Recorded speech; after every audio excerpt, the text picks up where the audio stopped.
Greetings, fellow Gothamites. Tiki here. And BlueDragonFive. And we're back to talk about episode 8 of season 5 of Fox's retelling of the Dark Knight mythology entitled Nothing Shocking. So join us as we venture into Batman's birthplace And explore Gotham. Dragon, I don't think there's ever been a more fitting title for an episode. Yeah. Nothing. Yeah. It's like, meh.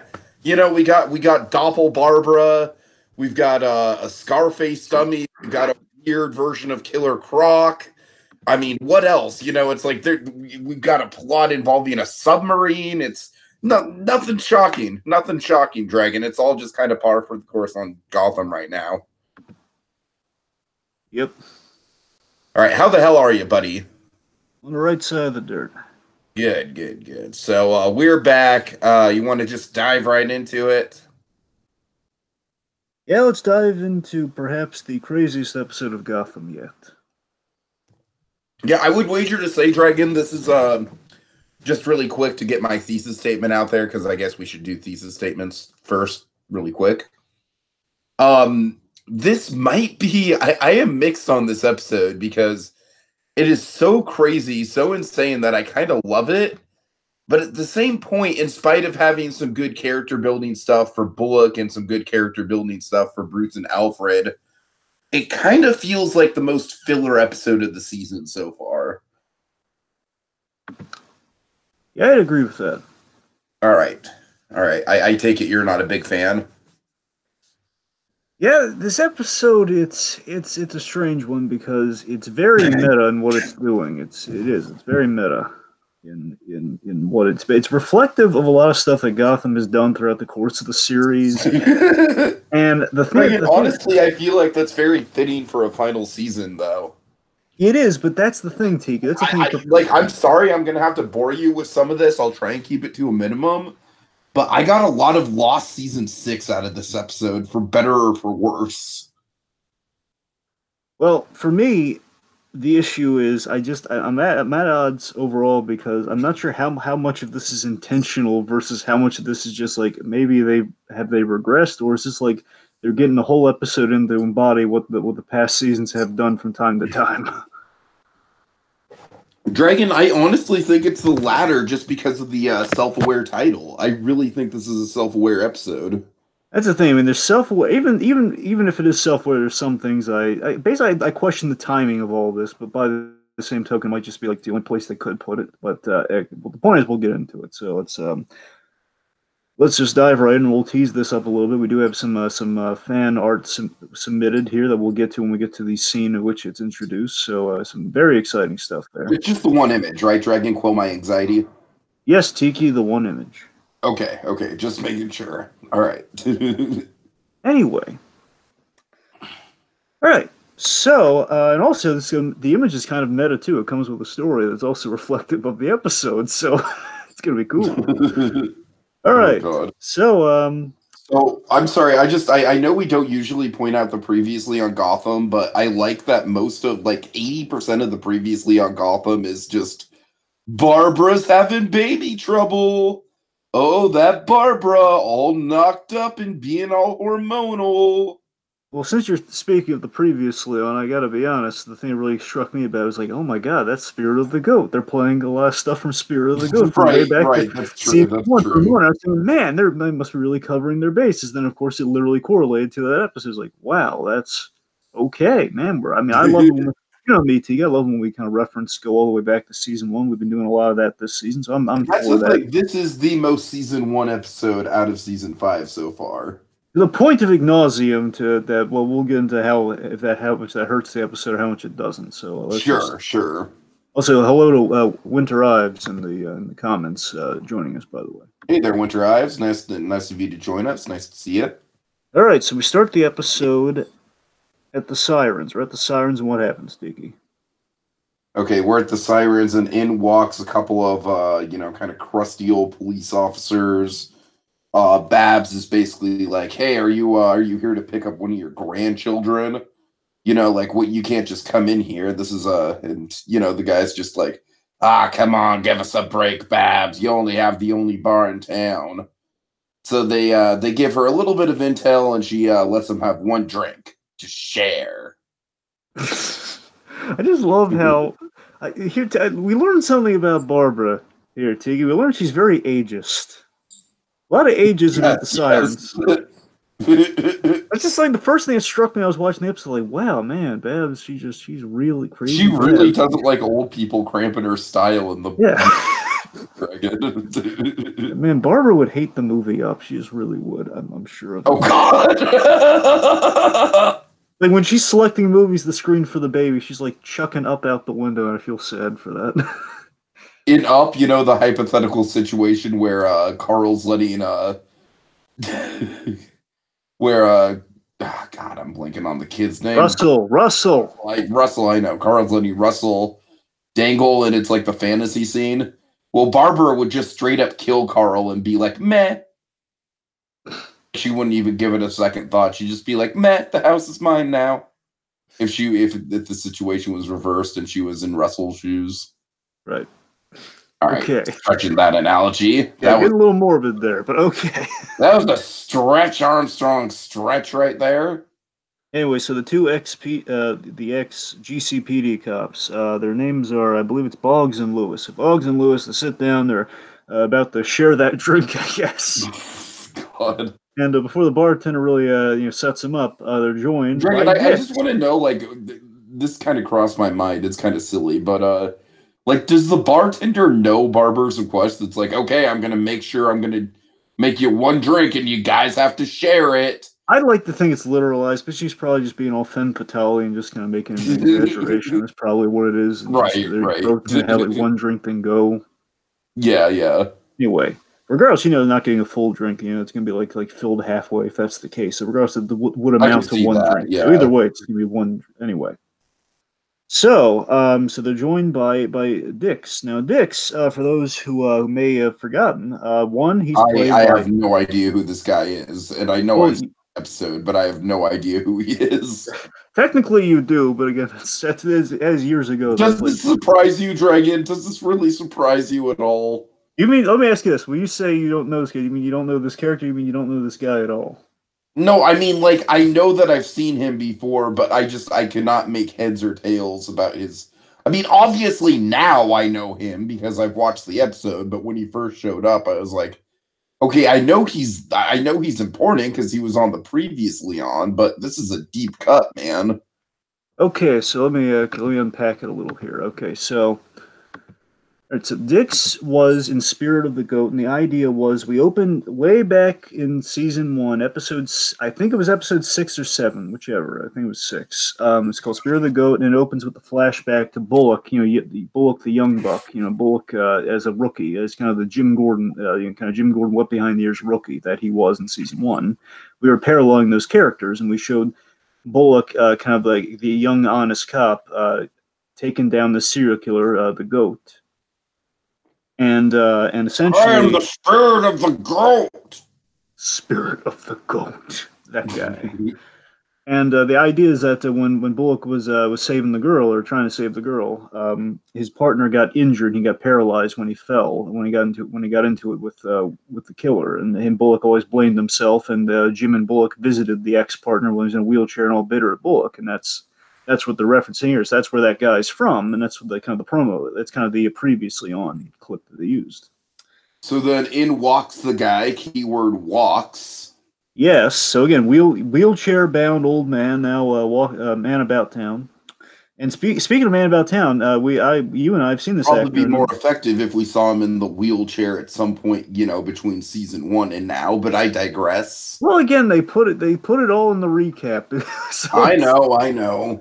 Okay, real quick though. So Dix is played by Dan Hedaya. Now I'm sure you remember Dan Hedaya, don't you?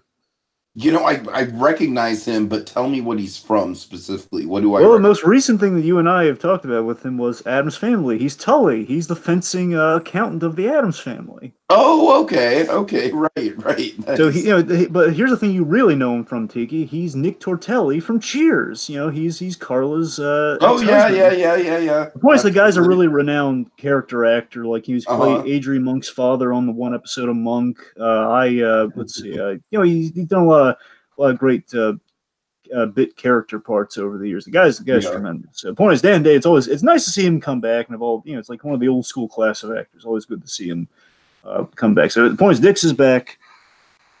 And let's see. He's So kind of what's talking ominously about about what they did to the girl, basically he gets all 5-0 from Better Call Saul on him. He literally he walks up to the dudes and says, "I know what you did." And then Essentially, it is. while is in the corner just being ageist as hell. Like, oh no, there's a third one. You know who Barbara's favorite character would be on Better Call Saul? Oh god, oh god. Be Tuco, because he beat the crap out of Mike. Like watching it, she's like, yeah, that's a guy I could get behind. Barbara would think better. Well, let's see. Has there been any violence to teenage girls in the Albuquerque verse? Because that's who Alfred would root You for. really gotta let that go, all right? They settled that. I'm sorry, it was right in the face, man. And he wasn't holding back either. All right. Right in the face. Yeah. Just full on sucker punch. All right. Well, look, Alfred's going to unleash violence later in the episode. Save it for him, would you? Okay. Point being, so Dix pulls kind of a 5-0 when he's drudging up the past to his two old partners they worked with back in the old GCPD days. Tell him that he recalls a dark case from their past, as you remember what we did to her being the operative word. Then right after that, and this is important, there's a plot hole in this scene because he doesn't say the thing that they think he said later in the episode, which is kind of strange, but we'll get there. There's a little plot hole, but anyway, so Dix immediately stabs the two of them in the neck. Stabs them both in the neck. Barbara is ironically saying, like, oh, it's starting to feel like the living dead in here. Okay, one more ageist Babs joke. You know what this reminds me of? I was thinking of this when I was watching the episode, and I wonder if you had the same thought at all. You remember that scene from the Muppet Christmas movie, the Merry Muppet Christmas movie, where you had Joan Cusack, as Miss Bitterman, and we had like we go to the It's a Wonderful Life sequence where Kermit the Frog was never born, and we go to the nightclub, and it's the Muppet Theater has been turned into a trendy rave. Yes, I can, yeah. And we have we have Statler and Waldorf at the bar, and basically it's just time to hit the road and kick the chairs out from under them. Pretty much, Barbara, that's the only. Oh God. So most mothers would show their Barbara and feet. Fozzie Bear would like really get along because they both hate old men. It's by the way, folks. Just a warning before we go any further in this episode might not be our most focused episode because the episode's kind of crazy as all get out. So we might do it. If any episode's going to allow that, this one might be a little rambly, but just a little. Yeah. I already have a feeling it's going to be one of those podcast sessions. But if any podcasts were, this specific episode, come on. But no, seriously, most mothers would show their children, or maybe even their fetuses, some Sesame Street. Barbara, no, she'd show them. She'd show them just a very dark segment of a Muppet Christmas movie. All right, moving on. Anyway, yes. Okay, so the point is death, stabbed in the neck simultaneously, and Babs discovers the murder. Not good for business. Mm-hmm. Meanwhile. Bruce and Alfred, they cold open, by the way. Yeah, it's a solid cold open. Meanwhile, okay, so Bruce and Alfred, just being serious for a second, Dragon. Putting all our like ageist Babs jokes aside, I really freaking love the Bruce and Alfred arc this episode. To me, it's like a bright spot in the episode. You really love this scene? I mean, I like everything about their arc from beginning to end. I just think it's classic, like I love how Batman is supporting Alfred and not the other way around. You know what I mean? I love how full circle their arc has become in this episode. Oh yeah, and So we'll get into it. Like Sean Pertwee, man, it's like that guy is just I envy you being in the same room as these two. they are quite wonderful. And again, like I don't like to toot my own horn here, but again, like they get never in life, at least as far as I can see, will I have the opportunity to kind of help the next generation of Batman by giving them a copy of Mask of the Phantasm. Never, you know. I don't like to toot my own Yeah. horn there, but you know what? It's like it's a once in a million, once in a lifetime experience. You know, it's cool.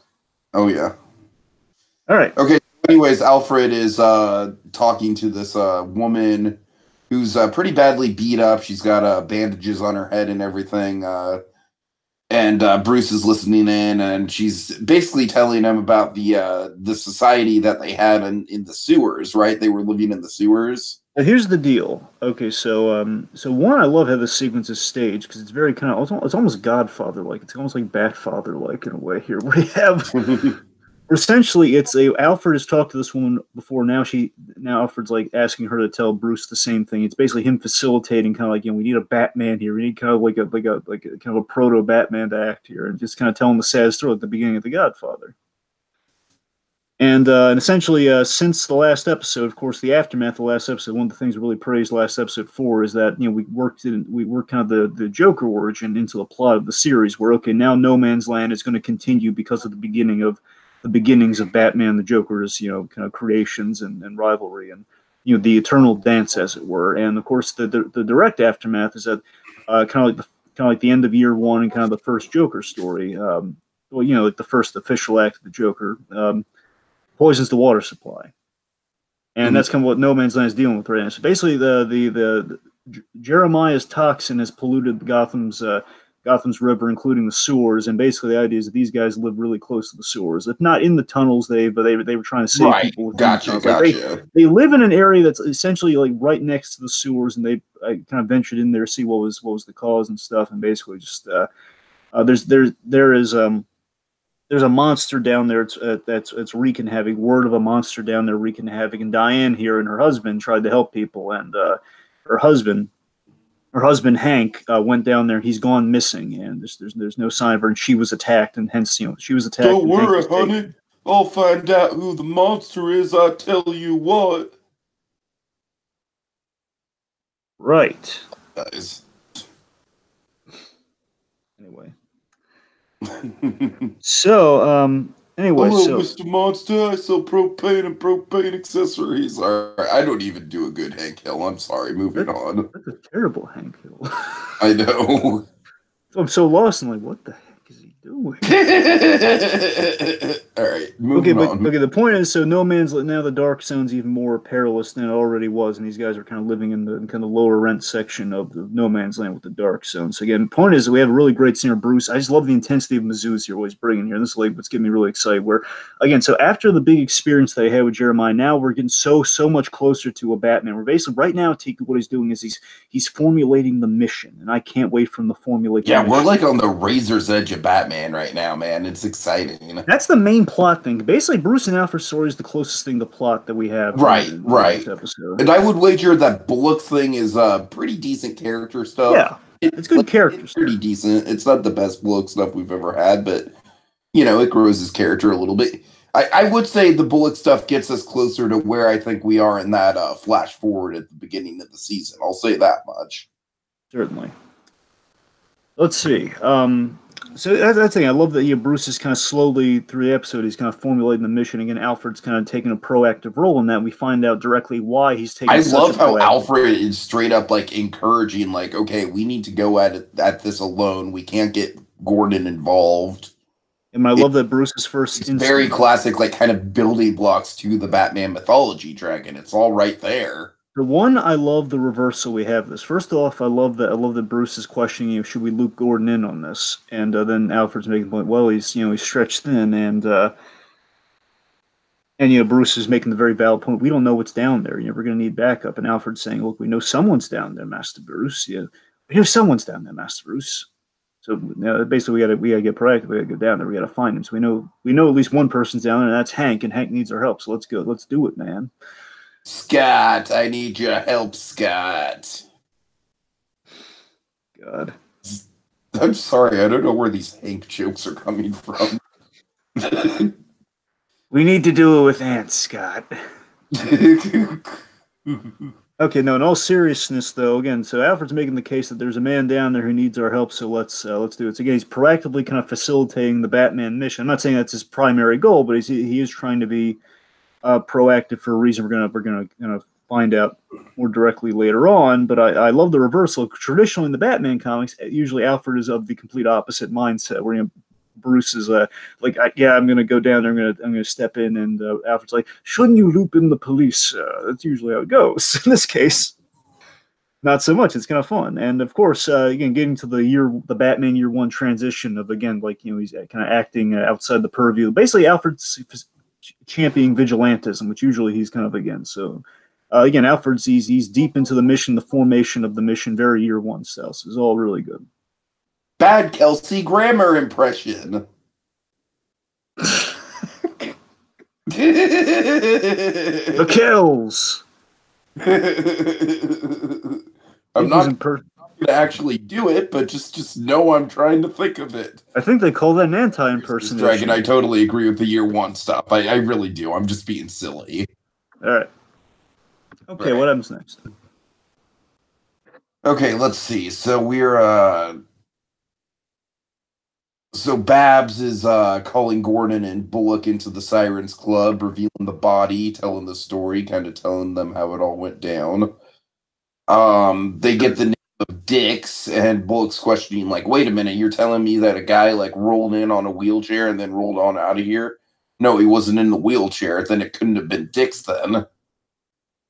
Well, don't forget, we had that great exchange between Babs and Bullock here, where he walks in there and says, "Well, usually I don't call the cops for this sort of thing. What do you usually do?"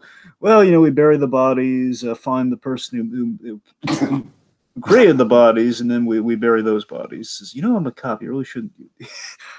See, that's something you shouldn't tell a cop. And of course, Bullock and Babs went on their mysterious bender during that one episode, so they've gotten to know each other in a whole new way. Sure. Like that episode that basically Haven got blown up because Bullock just took the scenic route with Barbara. It's like, they're kind of bar hopping. He's like, yeah. It's like, you know what, Bullock? I say a lot of things, but you know what, Bullock?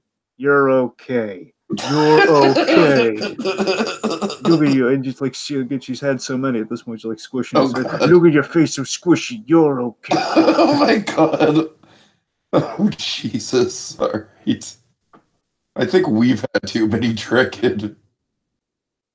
Anyway.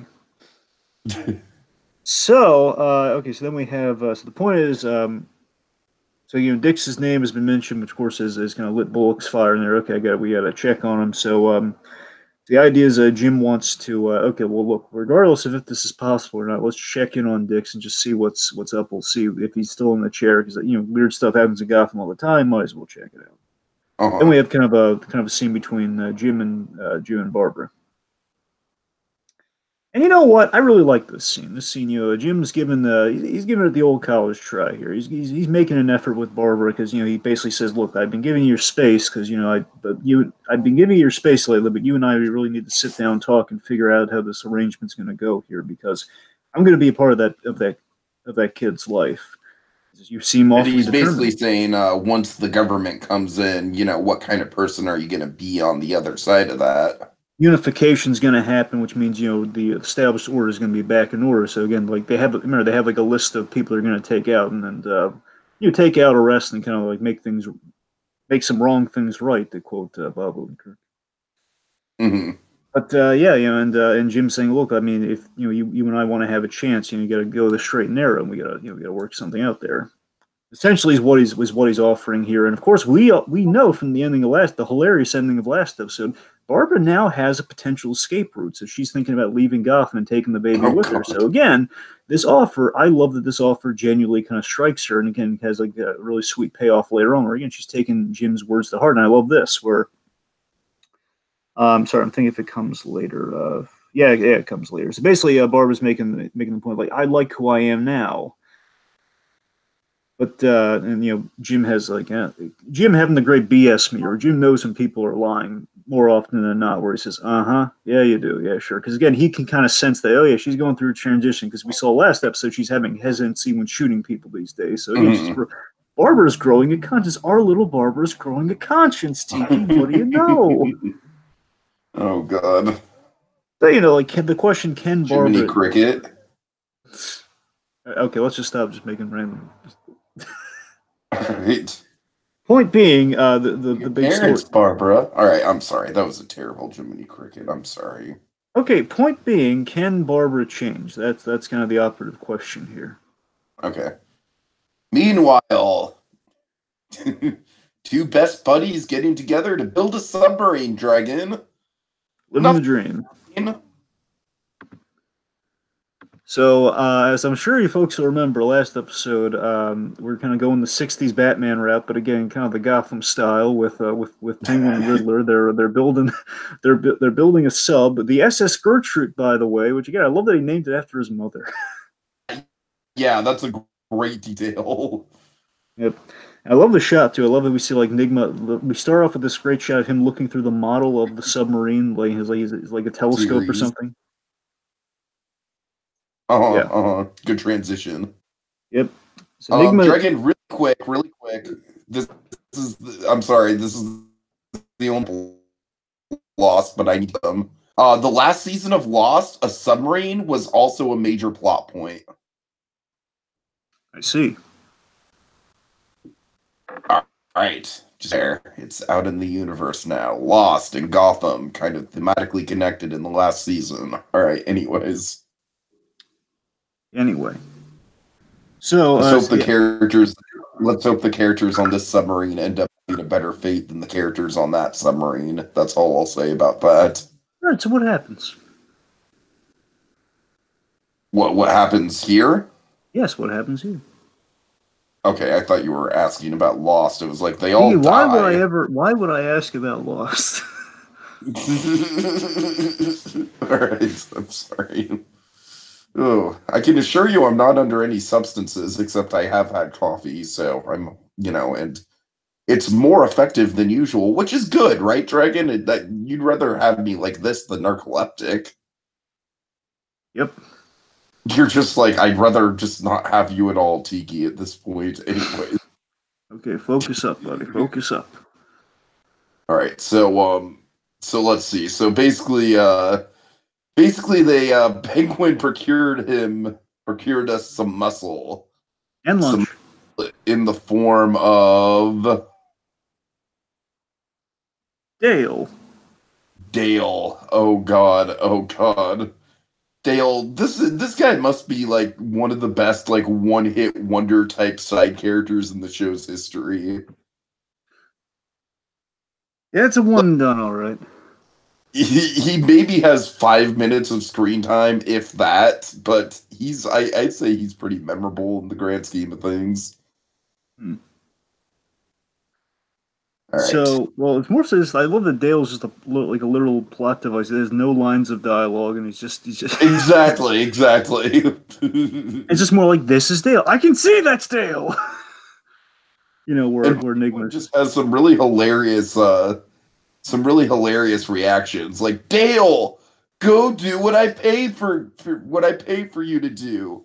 Protect us. Okay, so just the backtrack, just the smidgen here. So the idea is that the Riddler is building each submarine piece. Again, this is really impressive. The Riddler, again, the smartest man in Gotham, he's building a submarine, a big old submarine, piece by piece, and that's no small feat. And I just love the fact that he's doing all the work here. Again, a lot of heavy lifting intellectually and engineering wise. It's like classic Riddler and Penguin dynamics, where it's like, it's basically like the dynamic of like, imagine them at school like having a science fair project. Like, Oswald, you're not doing any of the work. I made the entire volcano, and I made the volcano mix, and I painted the volcano, and you just did nothing, man. Yeah, Penguin's just going to take the credit and possibly give the presentation. That's all he's going to do.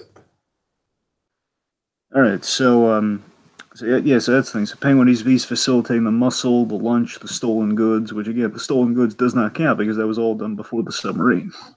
Mm-hmm. All right, so and of course, yeah,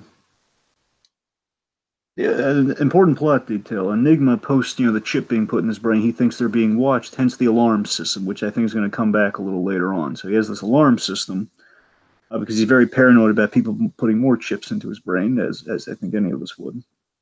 Mm-hmm. But more so, someone watching them, basically Walker watching them. He doesn't know exactly the ins and outs of Walker, but he knows someone's watching him.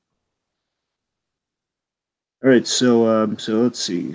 So basically, the two of them are kind of getting into it again. Penguin not doing his fair share of the work. Let's see. Of course, this Penguin just kind of selling it to him, like, and I'm sure you'll figure it out. Of course, I'll figure it out. I love this line that the Riddler has. Of course, I'll figure it out because that's what he does. It's just he figures everything out. He knows.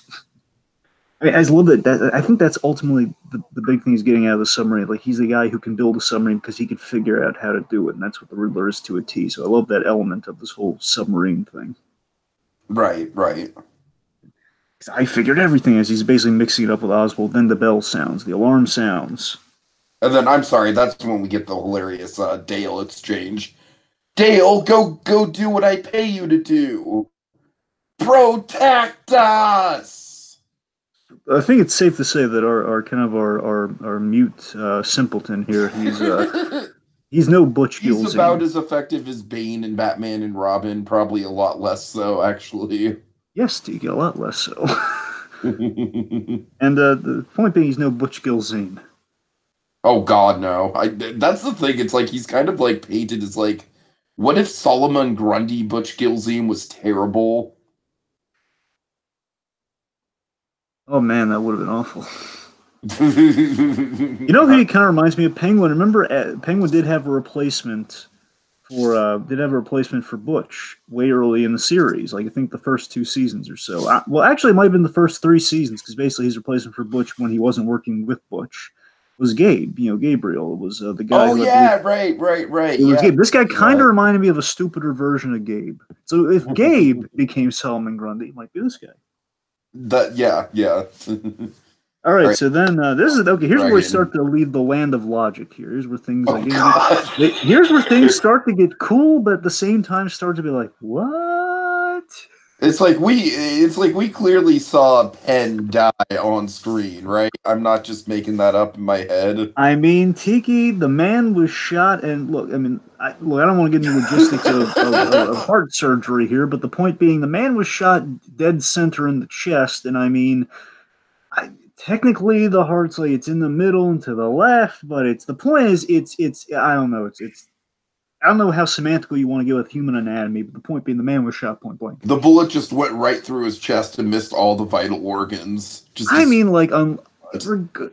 Unless he took like a really bad shot to the stern. The point being, the man should not be standing, is what I'm getting at. Okay, living or not, the man should not be standing because it hasn't been that long since that's happened. Right. Okay, the point being, yes, the man seemed dead as the quote. Well, I was going to make it a very obscure, stupid quote to the spirit, but I won't do that. The man was dead. So, point being, so Mr. Penn shows up, and of course, good old Mr. Penn, who I was sad to see go. Good news, he's alive. Yes. And there's no way to there's nothing to indicate that he'll ever die again, ever. Well, I guess. Just like Bucky Barnes is never, ever coming back. Okay, well, to be fair, never say never at this point. We'll get to that later. Just okay, point being, so Penn enters. And of course, Penguin, the remarkable thing about Mr. Penn is for some reason, Penguin's always had a soft spot for the man who's betrayed him at least twice now. But he still loves I think that might be why he has a soft spot for him. I mean, I guess he sees a bit of himself in there, but I'd always took it that he just valued the work that Mr. Penn did. Like the guy, he betrayed him, but the guy did really good work. The guy was an efficiency expert. The guy was really good at his job. I always imagine that's why he had a soft spot for Mr. Penn. But I mean, there might be a little bit of like seeds of betrayal. I mean, even the kid. Remember Martine? Martine betrayed the Penguin, but he loved the kid. Sure. All right. So it's a joyous reunion. So they have kind of a joyous reunion here, and then we have a timid Penn explaining that he's the reason he hasn't returned to the Penguins, faster is that he's been running with a new guy. He's been running Oh God. with someone else Oh. now, and we'll get ready with it. Oh. Get ready with that image. All Well, right. actually, wait. Yeah. Trying It's to think of ready. it. Just give me the cue. Trying to think of it. I think it's. I will save it for the next scene, I guess. Well, he is revealed at the end of this scene. It's kind of like the cliffhanger of the scene. That's the thing. Do we want to do it on the cliffhanger? Do we want to do it on like the full scene? I guess we might as well do it on the full thing. Because it literally adapts the scene, so we might as well save it for later. Yeah. Okay, anyway, so point being, he's running with the new guy right now, and he wouldn't let me. I mean, I wanted to come to you sooner, sir, but he wouldn't let me. And Tiki, who is he? It's a bizarre dummy named Mr. Scarface, and here's the thing, Dragon. I know that there's a Scarface in the comics, but please tell me, what the fuck is going on? Hey, Tiki, if we were as far along in the animated Batcave as I would have liked us to be, you would know who Mr. Scarface is at this point. But let me put it this way.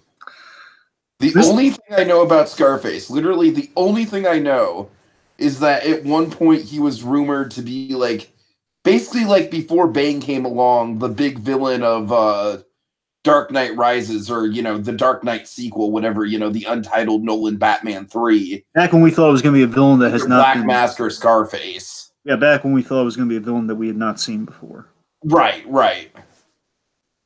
So so first off, let me shout this out that Winter Eyes loved all the Scarface and ventriloquist scenes, and I got to admit, they're adapted very well. I mean, basically, okay, sorry, there's a lot to unpack with Mr. Penn here. I guess first with the Scarface. So basically, the deal with he's the ventriloquist. In the comics, you have this guy called the ventriloquist who brandishes Mr. Scarface, and the idea is that Arnold Wesker, this really meek, mild-mannered ventriloquist.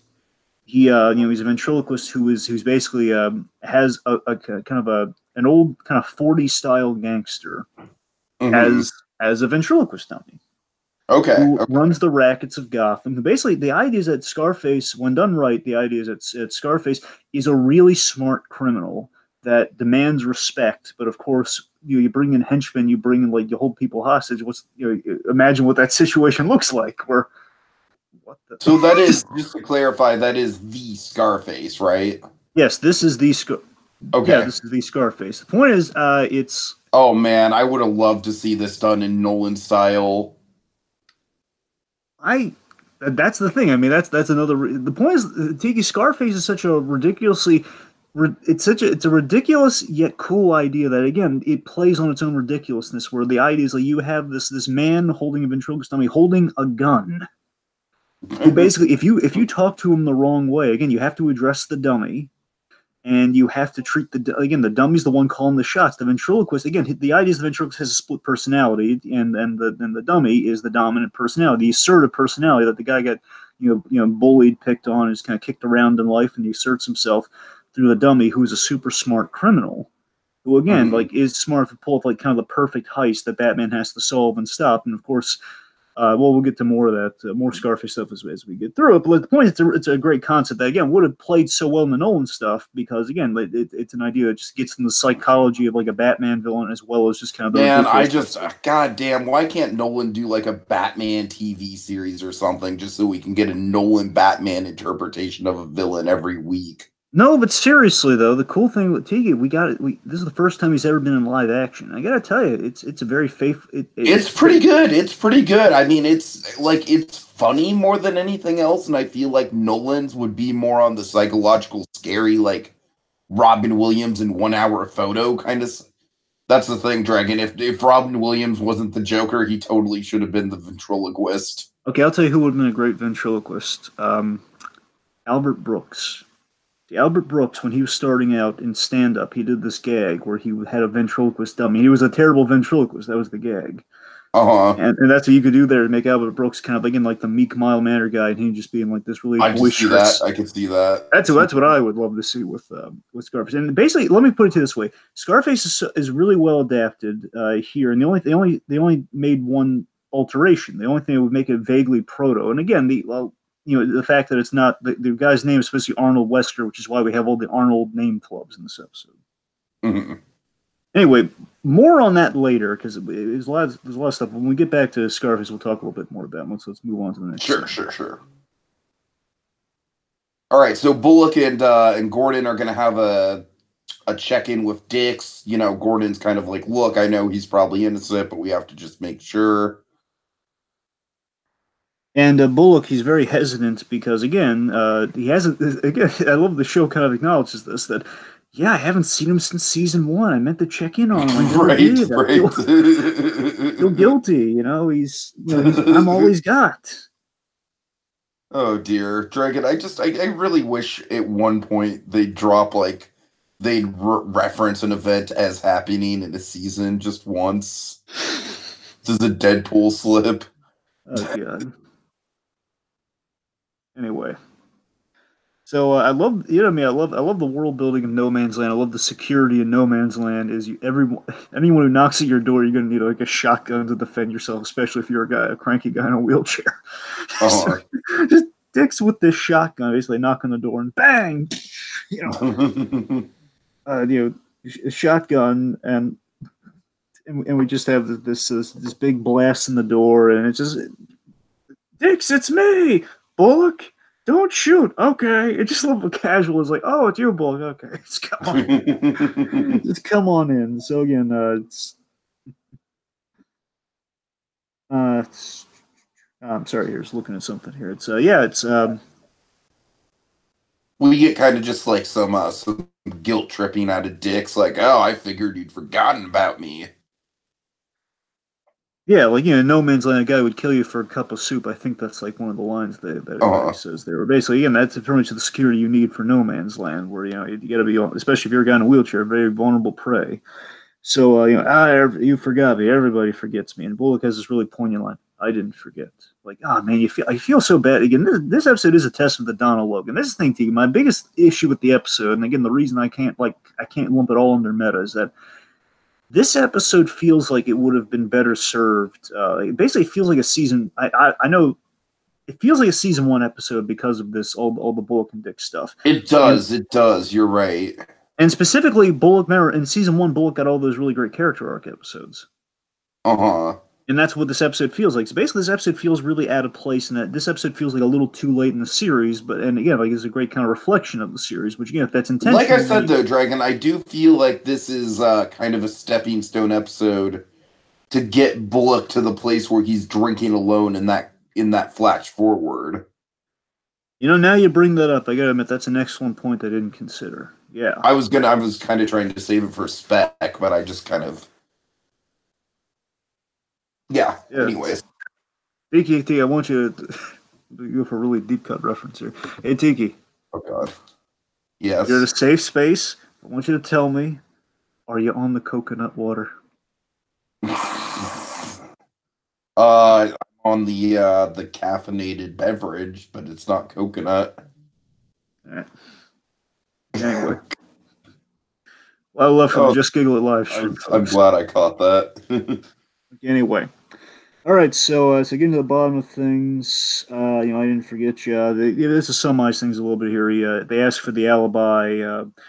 They asked for Dix's alibi, of course, in the chair and here, but also he packed a suitcase and he knows the names of the victims by name. He knows it's the 2 cops, it's Boggs and Lewis. But, words travel fast. And the point is, all of this looks highly suspect. The guy who just killed 2 people and ready to get out of town. Mm-hmm. Or go into hiding. And also now then they're bringing up Bullock and Dix are hiding the story from Jim. They're hiding what happened, like basically the thing that was mentioned at the bar, the mention of an old cold case, that basically the reasons for the killings possibly. This old cold case that happened in Bullock and Dix's partnership way back when Bullock was a rookie. And they kind of know, apparently it was something really, really bad. And how do you feel about how they build that up, Teague? It's like something really bad. I mean, I don't even. Yeah, it's. I feel like the buildup wasn't really worth the payoff. I don't know. Yeah, that's It what I was a felt little too. underwhelming.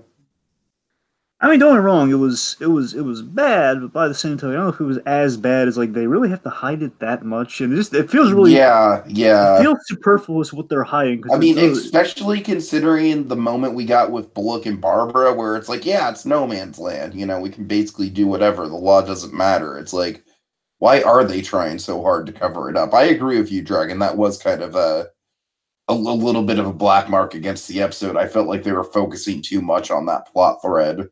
I mean, basically the official story isn't really that different from what the payoff is, where it's just That's what like I'm saying. Yeah, that's a I don't problem. think I don't buy that Bullock would care. I mean, it's dark. The point is, like, obviously it affected Bullock, but the problem is that it's dark stuff. But really, it's not like that. They did their jobs, but Bullock he did basically. Bullock got essentially a little teaser. Bullock got a bad confession, but that's really it's a thing that happens, and it's not good. It's not pleasant, but it's not really like the worst thing ever. Right, right. I'm not saying it doesn't have consequences. Believe me, bad confessions have consequences, folks. That's all I'll say about that. But trust me, it's still like it's not as gruesome as they're really like dedicating all this. Like, I'm gonna have a cover story for this. It's like there's really necessitated cover story, especially in Gotham. It's like really a bad confession is like the worst thing that could happen, corruption wise in Gotham. Really. All right. Anyway, Anyway, so the we'll case, get back to that more later. specifically, though, the case at this point, what we know about is that the case was about a woman who killed her husband, open and shut case, when Bullock was a rookie, which, of course, so again, as Jim said, like, yeah, right, right, right. So there's a knock at the door, and who's knocking at the door, Tiki? Oh God. Is it Barbara? No, Tiki, it's not Barbara. I'm sorry. Who is it? It's another Dix. Oh yeah, right, right. I'm sorry. I'm sorry. Of course. So again, so we have the walk-in, the Dix that can walk now. They and the actual killer. He and Bullock get into a fight. Bullock punches him in the face, kind of adopting the Jim Gordon kind of problem solver method. And then as he punches him, a flesh mask kind of he basically the guy. I'm sorry. Let me rephrase. I meant to not say that, but Bullock gets hit. Not he doesn't hit him. The point is, Bullock gets hit, and on his way down, he grabs the guy's hair, which of course pulls off the face, pulls off this flesh mask as the killer gets away. So then we have the real mystery of the episode. This is kind of a neat thing about the episode, but also it gets really weird. I'm going to tell you this too. I think what they did with this episode with the reveal of the killer is really weird. So the real mystery of the episode is it even weirder if you know the context behind the comic books? well, that's what I mean, Tika. They melded all of them together, which is weird. Huh. Okay. Let me put Okay. it this way. So the mystery of the episode, I was really intrigued. When I was watching the episode, I was really intrigued by because you and I go into this episode based on the image we have before us here. I'm thinking Clayface. Clayface. Yeah. Of course. Of course. I'm thinking like Clay Gordon and all that stuff that we had introduction, and we do bring that up a little bit later on. Basically, that's what you and I are thinking of. And then this whole flesh mask moment happens. It's like, wait, what? Then the mystery begins of which doppelganger Batman villain is it? And there are like three options. I mean, like I'll tease it up this way. You have like when the flesh mask came off, my first thought was like, okay, that means it's not Clayface because that's not how Clayface's power works. That must mean it's Falseface, which is a great '60s Batman reference. Falseface was basically this actor who was an actor who wore these. It's like the old like sometimes bank robbers have those clear masks. You know what I mean? Like those clear plastic. Basically, it was like one of those they had on the '60s show, and the big gimmick was that they didn't give the actor credit because like question mark question mark question mark. The idea is like you never knew who Falseface was, which is kind of cool. And that's all the way from '60s Batman. It was the original villain for that series. That was modeled after what Clayface was. They didn't do Clayface in '60s Batman. They modeled that character a little bit on Clayface from the '40s, where he just couldn't mold his face like they did in Gotham. So my point is, with that flesh mask, it looks exactly like kind of like what the '60s Batman villain would do when he wore masks just like that. So I'm thinking him, and then we get to the other method, which essentially like we get to let's say the lady who eventually it is, and then we get to one two. I'm trying to think of who the third. Well, we'll get there when we get there. The point is, like there were a number of options on that later. Okay, back to the Bruce and Alfred story. Yeah, so they're in the sewers, kind of scrounging around. Here's the thing. So apparently, it's like a basement that's right next to the sewer system. That's what on a rewatch I kind of caught that. So specifically that's where they are, and basically what that means is they didn't have the budget to do a sewer, so they did this. Fair enough. Fair enough. That's why. Again, I love that. I take it. I don't know if this is intentional or just sheer coincidence. Again, it's like '60s Batman season 3. It's the third time we've had something like this season, where again they. I don't know if Gotham the show ran out of money or just them ridiculously adapting the '60s Batman stuff so well. It's like, yeah, in your last season you run low on money. It happens. Right. That No Man's Land opening with all the with the wall of gunfire isn't cheap. We gotta we gotta supplant some costs somehow. Anyway, so they're in kind of the subterranean sewer area, which again the idea is the chemical poison subterranean suburban house thing. It's like a basement next to the sewer anyway. So is it the house that Just Giglet shoots all their restaurant stuff in? Okay, they've gotten better at that, but yeah, I know they have. I know. If we're talking the Pokemon Perry, then yes, it's the same situation. Okay, but the idea is that the chemicals poison the river now that seep through the sewers into the building. That's kind of their logic. All right. We have some cool, some of my favorite stuff. We have flashlight stuff, man. I love great flashlight shots. Yeah, David Fincher is a good flashlight director, Dragon. We have Bruce and Alfred in this dark space with flashlights and dark setting. I think it's really well shot. They find a hand. So this gets the other really frustrating thing of the episode for me. So we find a hand, and by the way, so finding a hand is the call sign of Killer Croc. So you find body parts that have been eaten, and of course Alfred has that. They're bite marks. No human that I've ever seen. That's Killer Croc to a T. Yet apparently not technically, which just frustrates me to no end. Like, really? It's like this is like a real Montoya thing here. We're like, come on, if it looks like a croc and it is it's a croc. Dude, here's the frustrating. We've done Killer Croc 3 times in Gotham. 3 times! Technically 4. We've had these 3 proto Crocs of all the characters need proto versions of themselves. Joker is one of those. You can do proto Jokers as the day is long, but you cannot do a proto Croc for like there's only so many times. Yeah, it's pretty damn redundant. And that's the thing, because I love the thematic place of where Bruce and Alfred's arc goes. I don't love the Croc part of it, though. I hope you didn't get that impression. I mean, here's the thing. I don't understand. And look at the thing. If they get the Croc stuff, it's fine enough. If they just did one thing, make him green, and say that he's like a line about crocodiles. That's all you need. Yep. You don't even need the crocodile line. Just make him green. Just don't chicken out. Like you go on IMDb or something, or you look in the credits of the episode, he's the burned man. That's what he is. It's stupid. Anyway, but the water's green. How do you not do that? Anyway, okay, so more on that later. The point being, they're in the sewers. They find a hand again, call sign Killer Croc. Meanwhile, Jim and the real Montoya, which is Harper. God. So they find the Victoria. Too hard for these nicknames. So they find Victoria Cartwright's case file. Victoria Cartwright was the woman from the old case file that Bullock and Dix were talking about. And Victoria Cartwright. Again, I love this. Jim's saying, "Okay, I pulled the file, and unless there's anything you guys want to tell me." And again, like just rehearse, case closed. That it was a banker who snapped. She was a banker who snapped and shot her husband. It's a very obviously rehearsed, and like, yeah, that's too clean cut. Jim's like, sure, right. So let's see. So importantly, Victoria was convicted on her daughter's statement, on Jane's statement. Now, Jane is the other. Okay, so Jane was the other main suspect. So Jane, of like which doppelganging Batman villain this is. So Jane, there is a character called Jane Doe. Oh man, again, shocking. Okay, so Jane Doe, she I'm trying to figure out how to put this. So Jane Doe, she first appeared in Arkham Asylum: Living Hell, which for the most part, like at least 75% of that story is really good.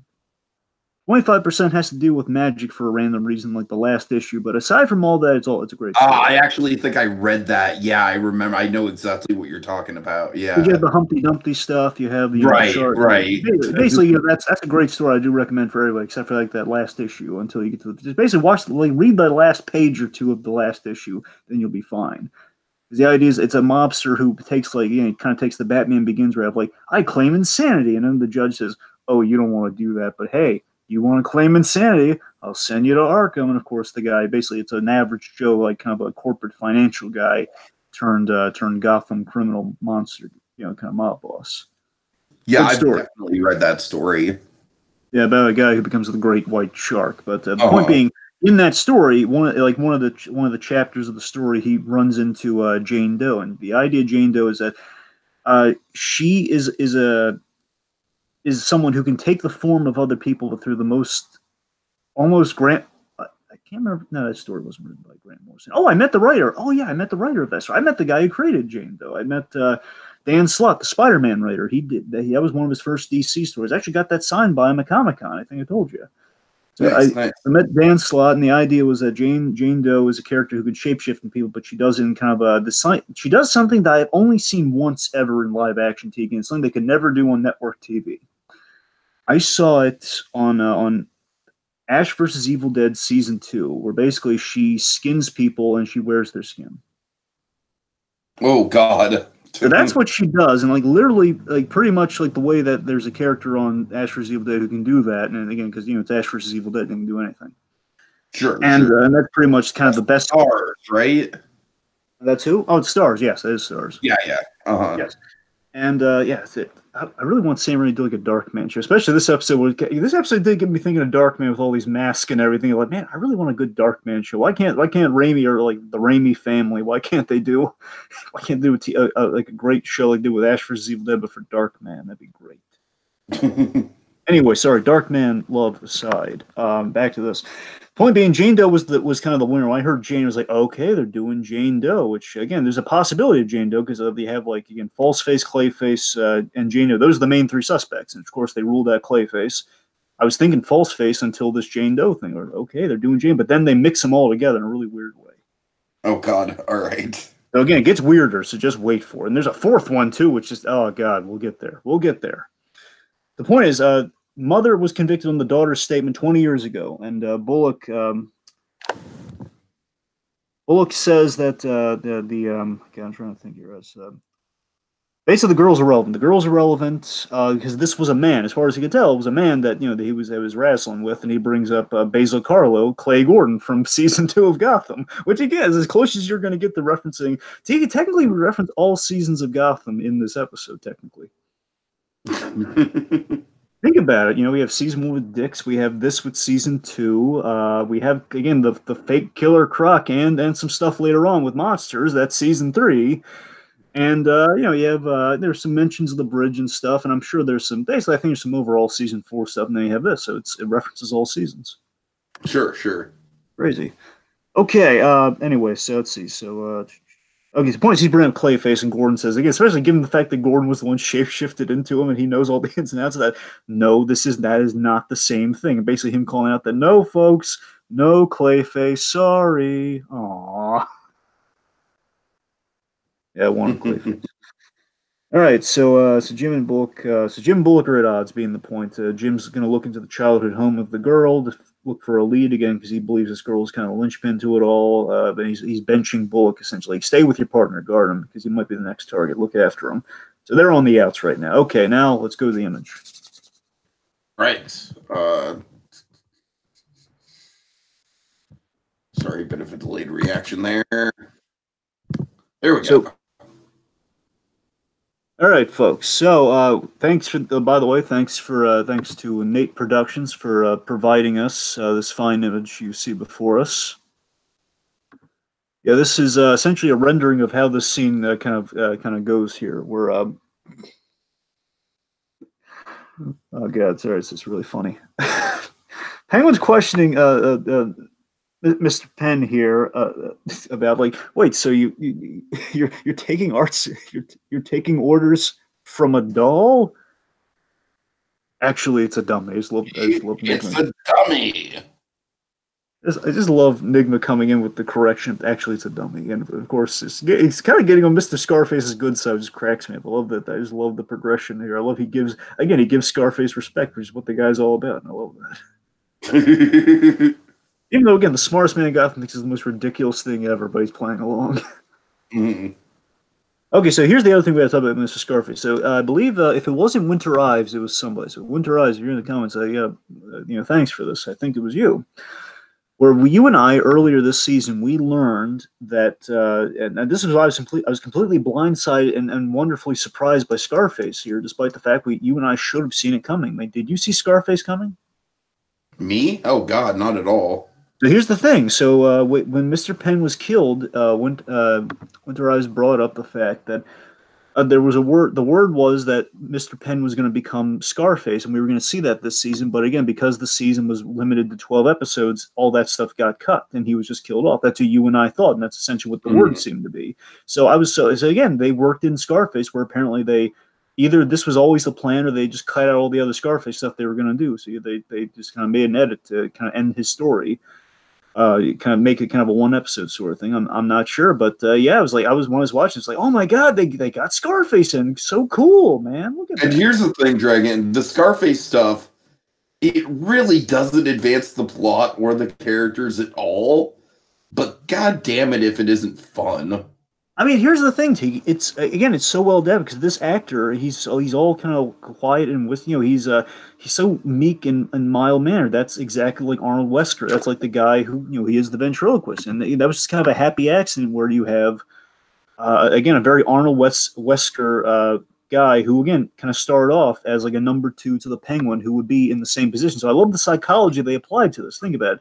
We get to see how the ventriloquist ended up being kind of the meek and mild mannered guy who just kind of kept getting beaten down and disrespected by his bosses. So it kind of gives a cool origin story to the ventriloquist. The only thing that bugs me, I just wish they called Mr. Like, I don't know. I just wish they could have fixed the name thing better than they did here, because the idea is like now randomly Penguin's getting his first name wrong. He just keeps saying Arnold. It still doesn't change the fact it's Arnold Wesker. I mean, I don't get it. Yeah, right. I mean, they could call him Mr. Penn because he's an efficiency expert and give him a nickname like that, but I don't know. I guess if you want to make everything work, you could always assume like it was supposed to be like Arnold Wesker the Penn given as his nickname. But again, the point being, why call him Arthur Penn in the first place? So this makes me think they didn't intend on doing this, but they kind of got the idea of, hey, we're doing season 5, let's go big. Let's make Mr. Penn the ventriloquist, which it's a cool idea regardless, is what I'm getting at. It's the only thing that's proto about it, but aside from that, it's still cool stuff. All right, so point is, this is all very classic ventriloquist stuff. It's all very well done, and the attitude, and like again, very 40s gangster dummy, and the dummy looks great, by the way. The dummy looks pretty on. He looks on the money. Yeah, he looks really creepy. Definitely a step above something like Slappy and Goosebumps. I love Yes. the tail in his face. What on his? You can really see the scars. Yeah, it's basically again, it's kind of pulling influence from the. I always thought it was like this, T. Because I can't remember how far back the ventriloquist goes. I want to say the ventriloquist he was either in the mid to late 80s or most likely the early 90s, because the ventriloquist was big in the 90s, which of course is why he ended up in the animated series. Ventriloquist was kind of a big recent creation. It wasn't a classic Batman villain. And I always thought the inspiration was not the Al Pacino Scarface, but the original movie that was remade from the 40s gangster Scarface from the first movie. I mean, based on the scar, I think it probably was the Al Pacino version, but I can never verify that. My point is, it's just kind of funny to have like kind of this old kind of 40s gangster in a show where the show this season has taken some 40s touches with we kind of like the whole Jerome Jeremiah to the whole. Jerome was kind of the modern Joker, where you had Jeremiah as kind of the classical kind of 40s, kind of early years of Batman stories. So that was it's all relative, I guess is what I'm saying here. And by the way, your story, I got to mention this too, real quick, just to express a lot of people's feelings on the episode as a whole. Nate Productions. The reason this is a little more unfinished than his usual work is that he just really. I gave Nate Productions the prompt for all of these that whatever calls out to you, whatever strikes you right, whatever really speaks to you about the episode, render that in some way, like adapt that in some way for kind of the image to submit. And I think, as you'll notice, this one's a little unfinished, and it's intentional. So, folks, it's not just like Nate kind of cheaping out on the job right there. It's just Nate. So they said, "Well, this one didn't really speak to me, so it's a little unfinished." Fair enough. But I gotta tell you, unfinished as it is, again, it's really I love the layout of this here. I love it, kind of the panel layout of the scene. It's really good looking. I also think it reflects the the theme of the episode that we've been talking about, the whole nothing shocking. Like, yeah, we're talking to a dummy here. This is a thing. This is happening. Yep. All right, Dragon, just let me know when you want me to switch it back. Yeah, sure. I'll let you know. Okay. Okay, let's see. So again, they're going through this conversation here where Riddler, again, I love the Riddler. He says it's very low tolerance for crazy. He's just, I'm going back to my work. as Penguin's dealing with this. And the Penguin's very dismissive until the dummy speaks, until Mr. Scarface speaks. Shut your pie hole. Your pie hole. Because Penguin's thinking about, like, okay, Mr. Penguin, you're going to need a therapist, but let's get you back to working order. And says, like, shut your pie hole. And then Penguin turns around, and I just love this reaction between him and the Riddler. It says, Oswald, either make him, again, there's low tolerance for crazy. Oswald, make him leave, or I will. And then Penguin's like, no, okay, yeah, we're on the same page. And this guy, he's lost. I got to talk Penn down here. And then, of course, so then we lead to, again, this is basically, Tiki, trust me when I say this is how the ventriloquist usually goes. We have a very reluctant, kind of nice guy. Again, the idea is that Batman could always, Bruce Wayne and Batman all the same. There's some episodes of the animated series that I always like the animated take on the ventriloquist better than his early comic appearances, but that's neither here nor there. What I'm saying is, you have a nice guy that Batman or Bruce Wayne, the same, could redeem or could rehabilitate in Arnold Wesker, the ventriloquist, where the dummy was the bad seed. Like, the dummy was his addiction to crime, that he could always just, like, if you can leave the dummy, I can save you. Like, he's like the one guy who can actually walk out of Arkham Asylum after a few months, after some psychological rehabilitation, Right. The idea here is, again, he does like the Penguin. He does have, the Penguin's been his abuser by the same token. Like, the Penguin has shown him a lot of love. So he's like, I'm so sorry for this, as he draws the gun. He's now the trigger man on the gun. Holding a gun on them, and first off the ship, show him we mean business. As he kills Dale, man. We love Dale. Dale's such Dale. Dale's such a linchpin of the season, man. We saw what happened to his brother. This is almost as sad as when they killed Chip. Oh God, is it sad that I have no idea who that is? His brother Chip, Chip and Dale. Oh, right. Chip and Dale. You made a funny. Yes. Okay. There's no actual Chip except for the one that was in Enigma's brain. Okay. I was just like, wait a minute. Is that like another like random? Anyways. Yeah. Because here's the thing, Dragon. I could have sworn that there's been at least one other like random henchman of the Penguin that's been killed off after just an episode. God, I'm trying. Now you got me thinking about it. If you mean direct henchmen to the Penguin, that's a little complicated because I know he's killed a lot of people. Not necessarily to the Penguin, just a big henchman character that's been introduced and then killed off within the course of an episode. Well, I'm a little stumped at the moment, but I'm sure we'll think of it at some point. All right, I have some really great information here from Winter Ives in the comments here. I want to share. It's good stuff. Okay. So Andrew Sellon, the guy who plays Mr. Penn, apparently Andrew Sellon was the one who sent a letter to the show's producer as a what if, and then he noted oh my God, he was a real ventriloquist. And he sent a photo. I don't know if he created the dummy or not, but he basically, so apparently, Tiki, Mr. Penn's actor is a ventriloquist in real life. How? Oh my God! What do you know? Really? Huh? Wow. Of him. Oh, and his dummies. Okay, so he has a dummy. It's of him and his. He sent a photo of him and his dummy named Danny. Okay, let's see. There's something else here. I'm just gonna read this right. Okay. As well as the scene in episode 3 where Echo tastes the blood on the wall. The actor Francesca Root Dodson didn't know they were filming. She just wanted to scare Carmen Bacandova. Oh, that's nice. That's a little fun. Sorry, folks, a little fun random tidbit, but I'll appreciate one all the same. Happy accidents is kind of the theme of this here. Like a happy accident, you have a guy who actually is a ventriloquist, and you have Echo just kind of doing some stuff to in the vein of a Harley Quinn. That's just kind of just kind of working some stuff there.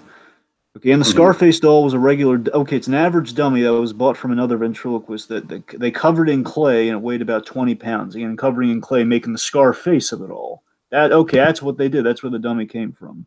Got some great behind the scenes stories. Mucho thanks to Winter Ives. And yeah, they did not know that he was a ventriloquist when they cast him. It's a funny way. To quote Heath Ledger, it's a funny way the world works. It's more accurately, actually, direct. I'm an idea. I guess the direct quote would be, "It's a funny world we live in." Okay. All right. Getting back on point. Let's see. So, okay, the point is, our guys are held at gunpoint, and they've killed Dale to prove that they mean business. Now let's talk turkey. Turkeys. So, to me, Tiki, this is the first part of the episode where this is where you really get into the whole nothing shocking of it all. We're looking into the episode title like really nothing shocking. Our guys are being held hostage by a ventriloquist dummy. Yeah, for sure. We haven't even gotten to the ridiculous Mr. Penn revival stuff yet. We haven't even gotten there. So okay, or I guess the doppelganger stuff, or the Killer Croc stuff. Well, speaking of which, let's hit back to Barbara. I think we're good with the image here. Okay.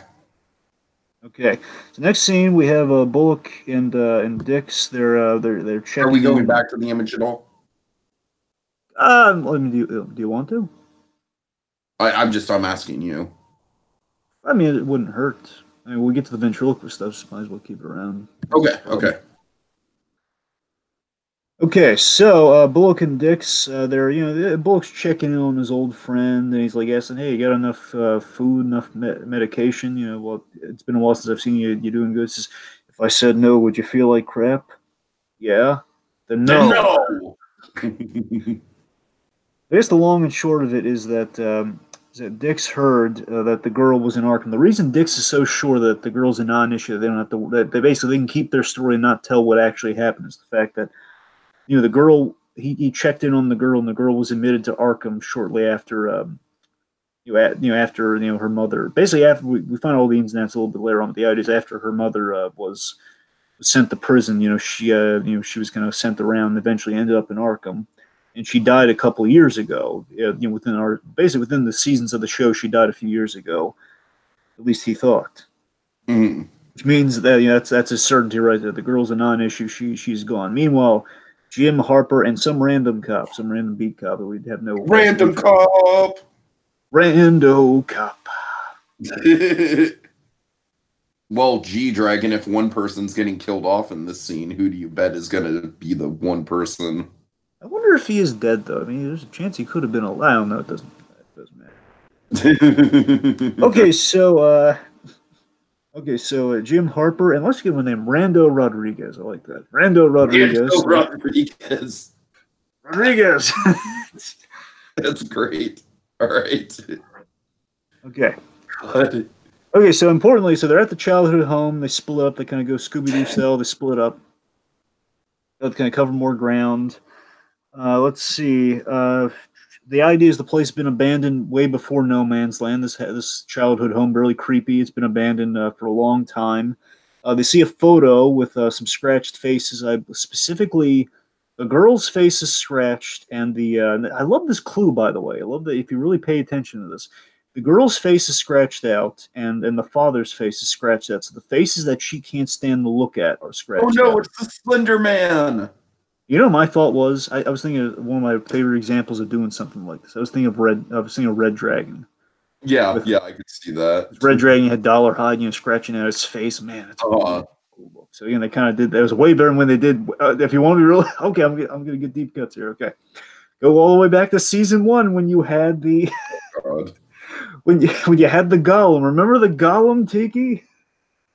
Kind of. When we threw our hands up in the air, it says, "Okay, we've gone to crazy town, Barbara." Remember okay, you're gonna have to refresh my memory on this one. Peter Petrelli from Peter Petrelli. Oh yeah, of course. Yeah. Milo Ventimiglia. You should have just said Peter Petrelli. Well, Milo Ventimiglia when he was, he was. No, I'm sorry. His name is Peter Petrelli. Okay, so we saw his we saw his photo where he has like his faces are scratched out and everything. So again, it's very similar to that as well. But again, Right. but again, let's face it, the better version of that is Red Dragon with Ray Fiennes.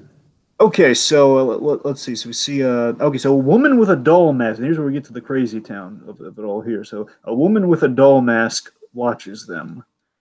Well, she's And specifically watching Random Rodriguez. yeah, she's watching Random Rodriguez. So she's so she's watching him and basically attacks him. And she uses her power, emphasis on power. Say what?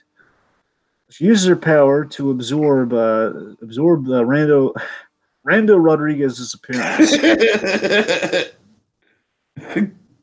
And here's the thing: I feel guilty now because I know like that officer probably has a name on 9 dudes. Makes me feel like I didn't do my due diligence, but who really cares?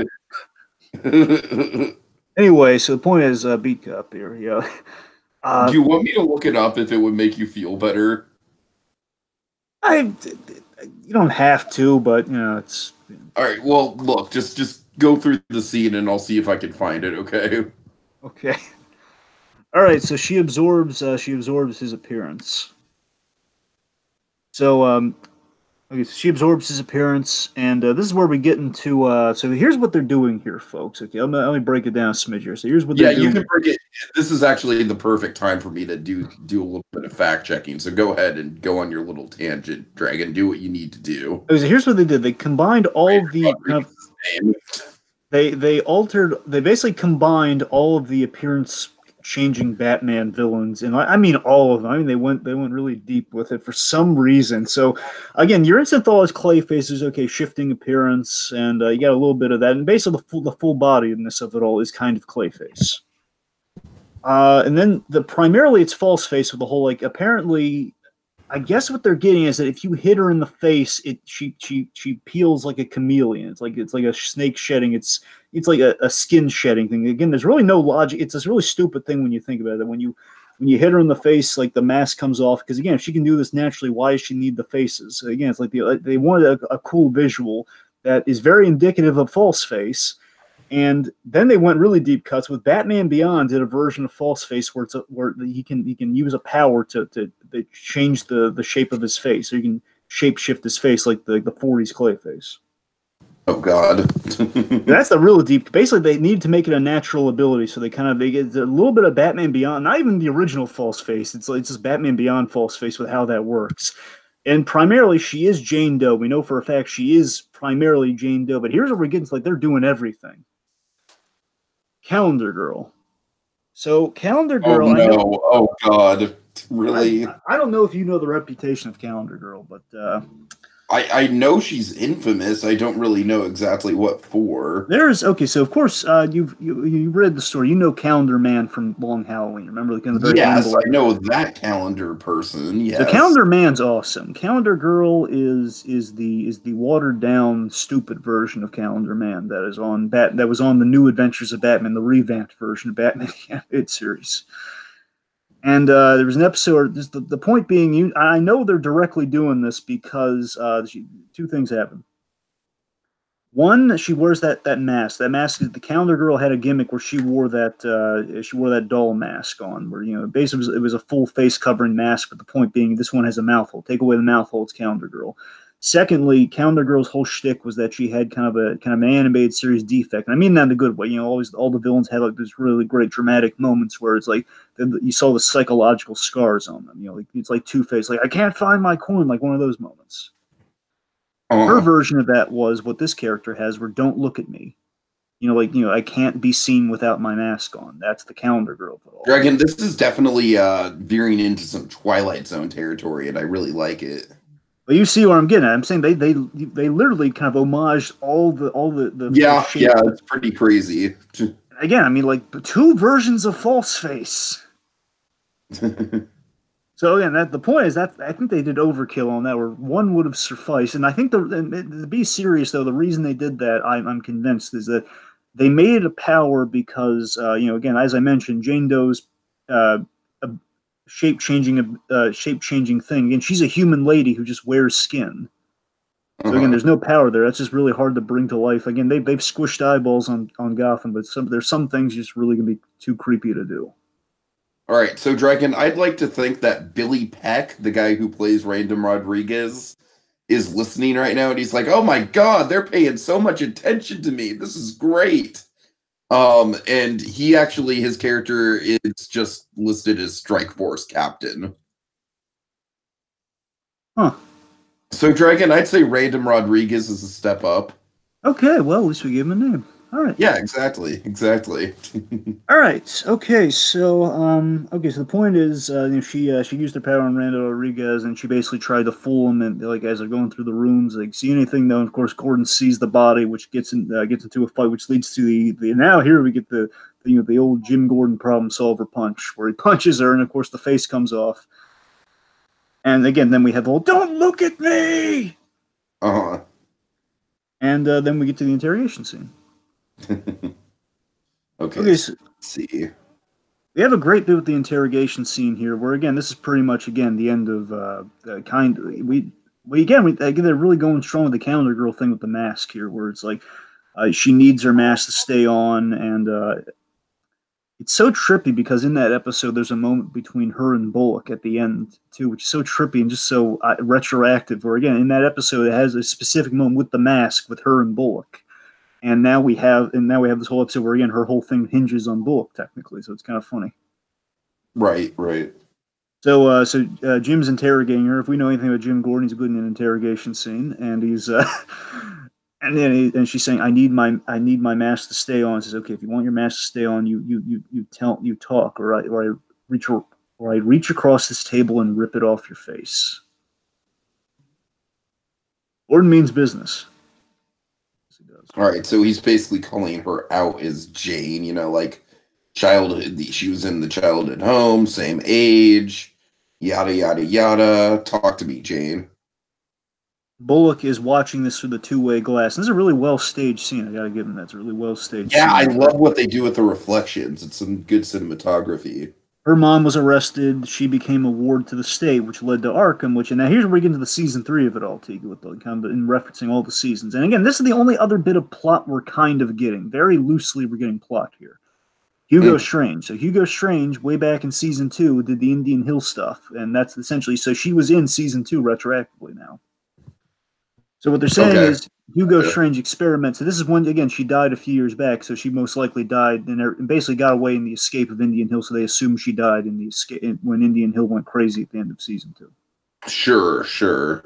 The point is Hugo Strange experimented on her with Indian Hill, and then of course, like if someone dies, they get brought back to life, and that's probably what happened to her. She died and got brought back as this thing. And basically, so she literally, Jane Cartwright literally died, and then Jane Doe was reborn as kind of this shape changer. And Hugo Strange would kind of experiment on her and call her like a chameleon, be able to change her shape and all sorts of stuff like that. Uh-huh. So again, they kind of used Indian Hill to again make the effect a lot more TV friendly. I already mentioned that. And thematically, we got to talk about this. Thematically, with the whole use, I really was racking my brain wondering why on earth would they do a Jane Doe story this late in. Like Jane Doe is a perfect. And that's the thing, Dragon. This does genuinely feel like a bad guy of the week kind of plot. At the very least, this whole episode, like the Bruce plot and the Bruce plot and this both would fit really well in season 3, where season 3 was all about monsters and the ramifications of all the Indian Hill stuff. They can get away with it there. Yeah, exactly. I mean, Jane Doe is like perfect fodder for like those early, like up to the first 3 seasons of Gotham, the perfect time to do Jane Doe. And I was racking my brain wondering why would they do this. And the only thing I can think of is that they want a theme of change because everyone has a kind of an arc of change in this episode. Bullock kind of has to deal with the change with with her and such, kind of confronting his past and the change that he's going to make. And of course, as you stated very astutely earlier on, kind of getting us to the kind of the lone man in the bar scene. Uh-huh. We have Alfred kind of going through change. We kind of find out a little bit about later on. Again, Bruce is kind of ushering through the year 1 change.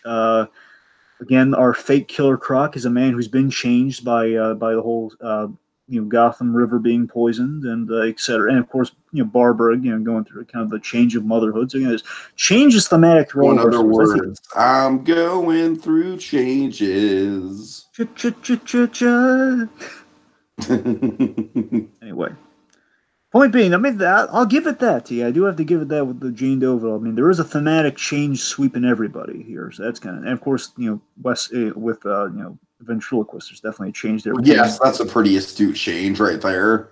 Yeah. Oh, no, it's just I'm suddenly alive and I'm being controlled by a dummy. What of it? I mean, let's face it. The main thing to come from this Jane stuff, I guess, in the background is that we build up Hugo Strange. It's kind of the other. That's the reason. That's the only other reason to do Jane Doe is okay. We build up that Hugo Strange. That's the thing, Drake. I feel like Hugo Strange is such a wasted opportunity on this show at this point because they're constantly building him up and then not really doing much with him. You know what I mean?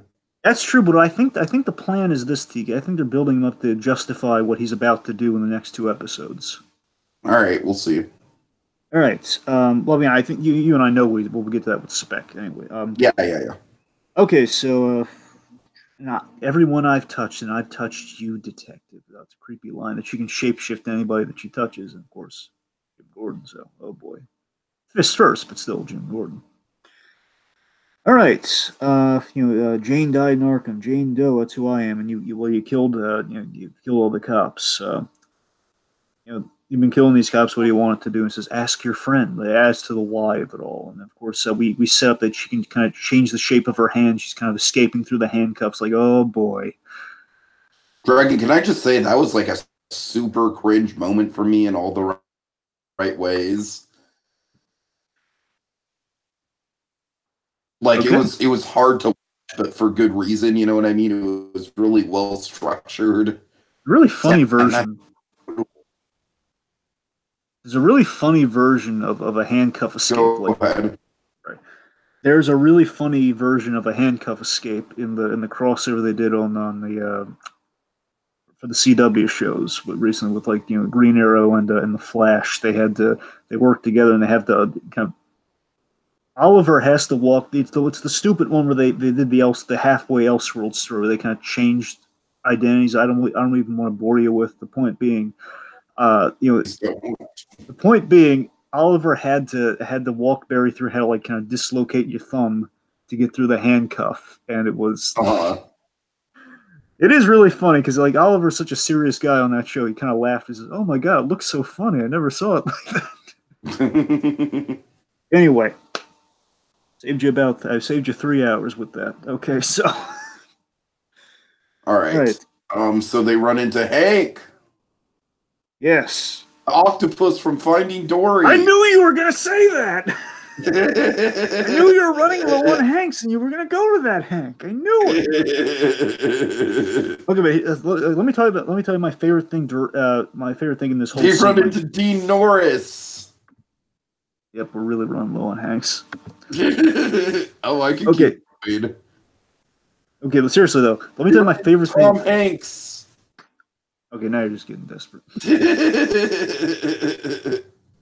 Anyway, so let me tell you my favorite thing in the scene. I love they kind of pulled kind of a Rorschach from Watchmen here. I love the whole the flashlight running out of batteries, like running low on batteries. You have to hit the flashlight to work. And I love the tension that comes out from I wish they limited it to one, but I mean they kind of set it up so it's kind of I guess it works either way. Where they're using their flashlights and basically it's on the fritz is Bruce is kind of fiddling with it. Hank is running scared and he bumps into him. It's a really it's a great bit. So again, really great directing choice. I really love that. Yeah. And again, it's like a year one Batman thing where again he's kind of figuring things out, and again it's kind of like a detective before he gets all kind of the high, before he's kind of operating at full efficiency. He's kind of dealing with these little mundane problems in the field. All right, so let's see. So then so they find Hank running from a monster, and then we have the Croc reveal. And again, I don't care what IMDb or anyone else says. It's Croc, all right? Unless they want to do an honest to goodness Croc in the next couple episodes, it's Croc, all right? This is the closest we've gotten to it. I don't care. Oh man. And that's the thing, because here's the thing. Look, he's a can. Here's why it's Croc. Okay, he's a cannibal like Killer Croc. He's He roars like Killer Croc. Yeah. We build him up like Killer Croc from the Arkham game. And he's got claw-like crocodile nails. Guess what? Like Killer Croc. Ipso facto, he's Killer Croc. Fair enough. Fair enough. I'm not as passionate about it as you are, Dragon, but I can sign off on it. I'm just saying they keep jerking us around on Killer Croc. They've done it 3 times. It's like, just commit to it already. I'll take one. Look, I'll take a Proto Croc or 2, but 4 is where I draw the line. All right. Anyway, okay. So the point is, we reveal Croc, and we have this. We have the scare attack again. We obscure him in shadow, and he's dragging Hank. But again, we do that. I think we do that cool flashlight bit here too, where again, like Bruce is like fiddling with the flashlight, and then like Croc shows up, and it's a great. It captures all what the first Arkham game did, Tiki, where Killer Croc would pop up like Jaws, and he'd chase you unless you threw a batarang at a shock collar. It was awesome. And Dragon, I'm sorry. This is why I'm kind of sort of lingering on the Hank thing. I just love the moment where I love how invested Alfred is in this guy. Get out of here, Hank! Run! Hank, run, Hank! We're right behind you, Hank. But of course, before Hank can get away, he's basically again. This is like a cool. Again, this to me, if they just here's the thing: if they just did full on Killer Croc, this would be perfect. Again, it's like Croc dragging the man off, and the scale of this guy's really big, and he's just dragging the guy down the hall. It's really well shot. Mm-hmm. Okay. Meanwhile, back to our again. Want to switch it here. Back to our 40s. Back to our 40s gangster here. Oh, you want me to switch it back to the image? Yes. Okay. All right. Again, we have a lot of 40s gangster lines from Scarface here. It's like, hand over the heaters. Call them the guns. If you don't mind. I just love calling the guns heaters, and of course, ventriloquist being such a nice guy about it. So he's just showing that he means business as the Penguin. The Penguin's trying to reason with him. He's showing him that he means business, and then of course we get the nothing shocking origin here for the ventriloquist, where it's just that you kind of throw your hands up. Nothing shocking. It's like, yeah, he just wanders into a toy store, but it happens to be a magical toy store that's like probably written by R.L. Stine. Okay, first off, you gotta backtrack. There's the ridiculousness of it all here. Okay, so here's what happened. So I get it right. Here's what happened. So Penguin's asking the obvious question, like, Penn, how did you survive? Or like, how did you meet? He went into Mr. Megorium's Wonder Emporium. Beat me by 2 seconds, but okay, yeah. I'm sorry. Okay, but seriously though, so Penn was shot very fatally to the point where he was taken to the morgue, and he just by sheer, to quote Two-Face from Batman Forever, by sheer doodah luck.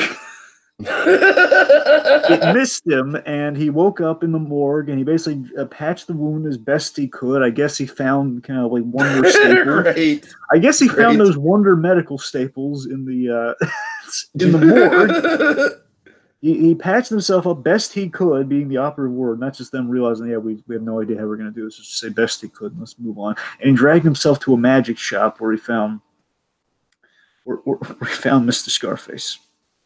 Sure, why not? Why the hell not? So obviously you can see the big problem in this. Look, Tiki, I'm all for suspending disbelief here. You know me. I'll give it. No, it's like I'm totally with you, Dragon. As much as I do like this episode for being like a ridiculous, throw your arms up in the air, we don't care kind of episode. Yeah, this is a stretch. I mean, even for this show, this is a stretch. I just wonder, again, this makes me wonder what their original plans were. Again, here's the thing. I mean, the question is when they found out he was a they found the actor was an actual ventriloquist, and they kind of got the light bulb moment. The question is, like, when do they find that out? And I wonder if, the thing of it is, if they knew they were going to do this, why kill him off in the first place? I mean, yeah, they have to get him out of the equation, but there's so many other ways to do it. Like, here's what you do. Haven blew up and people went missing. He went missing. How hard is that? Mm-hmm. Did we have to shoot him? The drive. I mean, basically, what we get from shooting him is Penguin having that heartfelt goodbye, where it's still hilarious. Where he just says, "Why did you leave me? Because everyone hated you." That's funny, but still not worth, like, if we're gonna bring him back and do this awesome stuff with him, why do that? Yeah, yeah. Okay, so the point being, in finding Mr. Scarface as it's supposed to go, he found the more assertive side of his personality. And what I love about this, again, retroactively, Tiki, is that again, the operations man for the Penguin, a really smart guy, a timid guy, but a smart guy, is psycho. Again, this gets the kind of the Bates Motel of it all here. We've kind of had this season touch and go. Is that the split personality? We know where the intelligence comes from on the split personality. Mr. Scarface is supposed to be this really smart gangster because of the knowledge he gets from Mr. Penn, the dominant, the secretly dominant personality. It's really clever. I love that. So, and of course, knowing that Penguin has like a stash of vaulted treasure, Mr. Scarface wants the treasure and to run, Gotham's no man's land rackets. Now, this is something from the book. The ventriloquist was a dominant. Again, the Gotham was carved up in the territories, and the ventriloquist had a territory. And there was a really great bit where I was one of the. I think, if I'm not mistaken, it's been a while, but I want to say the first gang, the first section of No Man's Land that Batman set straight was the ventriloquist. It was a really cool scene where Batman he wanders into it's Gotham, No Man's Land, the dead of winter, like snow's covering the ground. Batman, he's wearing the all black costume. Looks very. It's in the 90s, so Batman Returns is big. So Batman, for a brief time in the comics, he had an all black costume. Mm-hmm. He was walking in there, against all the whiteness of winter. He's just holding the ventriloquist and basically giving the people of No Man's Land hope, saying, "Your leader is dealt with. Ration, basically telling people to ration your foods and everything. Pulled together, you'll survive strong. The man who's controlling you is no longer in charge. You're all looking out for each other." It's a really, again, this is like the first time Batman appeared since No Man's Land, because the whole thing, Gordon felt betrayed that Batman left him in this time of need where Gotham was hit by a substantial earthquake. So it felt like, I'm on my own. Batman's not even here, and what a joke I am as a lawman. Where without Batman here, Gotham goes to hell, and it's kind of that whole thing. So it's a really the point is really great story stuff. So the ventriloquist is kind of a really great reminder of like in referencing all this No Man's Land stuff. Like at least they got the ventriloquist, and that's kind of cool. Yeah. All right. Okay, so Penguin makes a very. I love it when we have hostage situations and kind of like people under the gun by other people, making this excellent point where Penguin says, "Why would I help you? You're going to kill me anyway." What am I doing? I'm talking to a doll. Dummy. I love that Enigma's kind of calling Penguin out as the dummy too.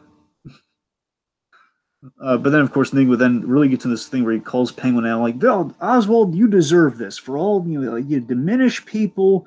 You talk down. Yeah, I like how Riddler's kind of getting on the dummy side at this. It's like, you know what?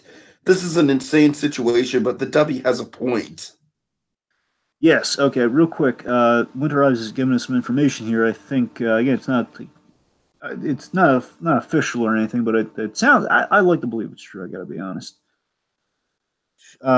They didn't know in regards to the whole like why kill Penn off in the first place. They didn't know they were going to do this until they got the 2 extra episodes. Because remember, you and I for a long time we thought Gotham was going to end on 10 episodes. That's true. That's true. Instead of 12, where again it was like, why not go to 100? It's going to end at 98. How stupid is that? But they got the extra 2 episodes, and again, he says if he's correct, which I like that. That makes sense to me. At least that explains it. Again, kind of also just. It's the cosmic way the world works, man. Season 1 of Gotham, they got extra episodes then, of course, led to some questionable story choices. Kind of full circle in the meta scheme of things, Okay, but now, here's the cool thing about this Enigma stuff, though. So this is one of my favorite scenes in the episode. I gotta be honest. I love Corey Michael Smith's delivery, and this is my favorite acting by Corey Michael Smith in the episode here. Part of me wonders if Enigma. He's just like really fed up with Oswald at this point. He's just like, "Oh, please, Oswald, it's what you do." And that's the thing. I wonder. The great thing, he plays such an intelligent character here. There's always a question of: is the Riddler saying this as part of the grand plan that he's enacting right here, or is he just? Is it both? Where he's chewing the Penguin out for I did all the work, and he's just messing with the Penguin here while he's actually facilitating the grand plan. It's going to save their bacon. I think it's kind of the latter. Yeah, I could see that. But still, this is what I love in the scene, though. I love and Cornwall Smith again, the Riddler, who again, this is so beneath him, but he knows how to manipulate people. He knows how to do this. Where he's listen, Penn, and of course, like, hey, talk to me. And then he gives all due respect to Mr. Scarface. And he again, as I mentioned, Scarface, he respects intelligence. Again, Scarface is a tactician of a crime boss traditionally. So he respects the intelligence that the Riddler's operating with here, where the Riddler says to him, basically, he says, okay, what are you, let me ask you this, Mr. I can call him Mr. Scarface the whole 9 yards. Mr. Scarface, you want treasure and you want to run the No Man's Land rackets, correct? What do you basically Enigma's figuring out the puzzle of it all here. After you do this, after you kill the Penguin, after you take over, what's what's next? Because people are going to rebel, they're going to rise up against you. No Man's Land's breaking down the chaos. So what are you going to do? Basically breaks down what's the eventuality. When all these people come up against you, like gangs and a whole lot of people, says, I take them all on. One by one, and I'll take them all on. I also really quick backtracking just a second. I like how Scarface is just like, you treated Mr. Penn like a big palooka.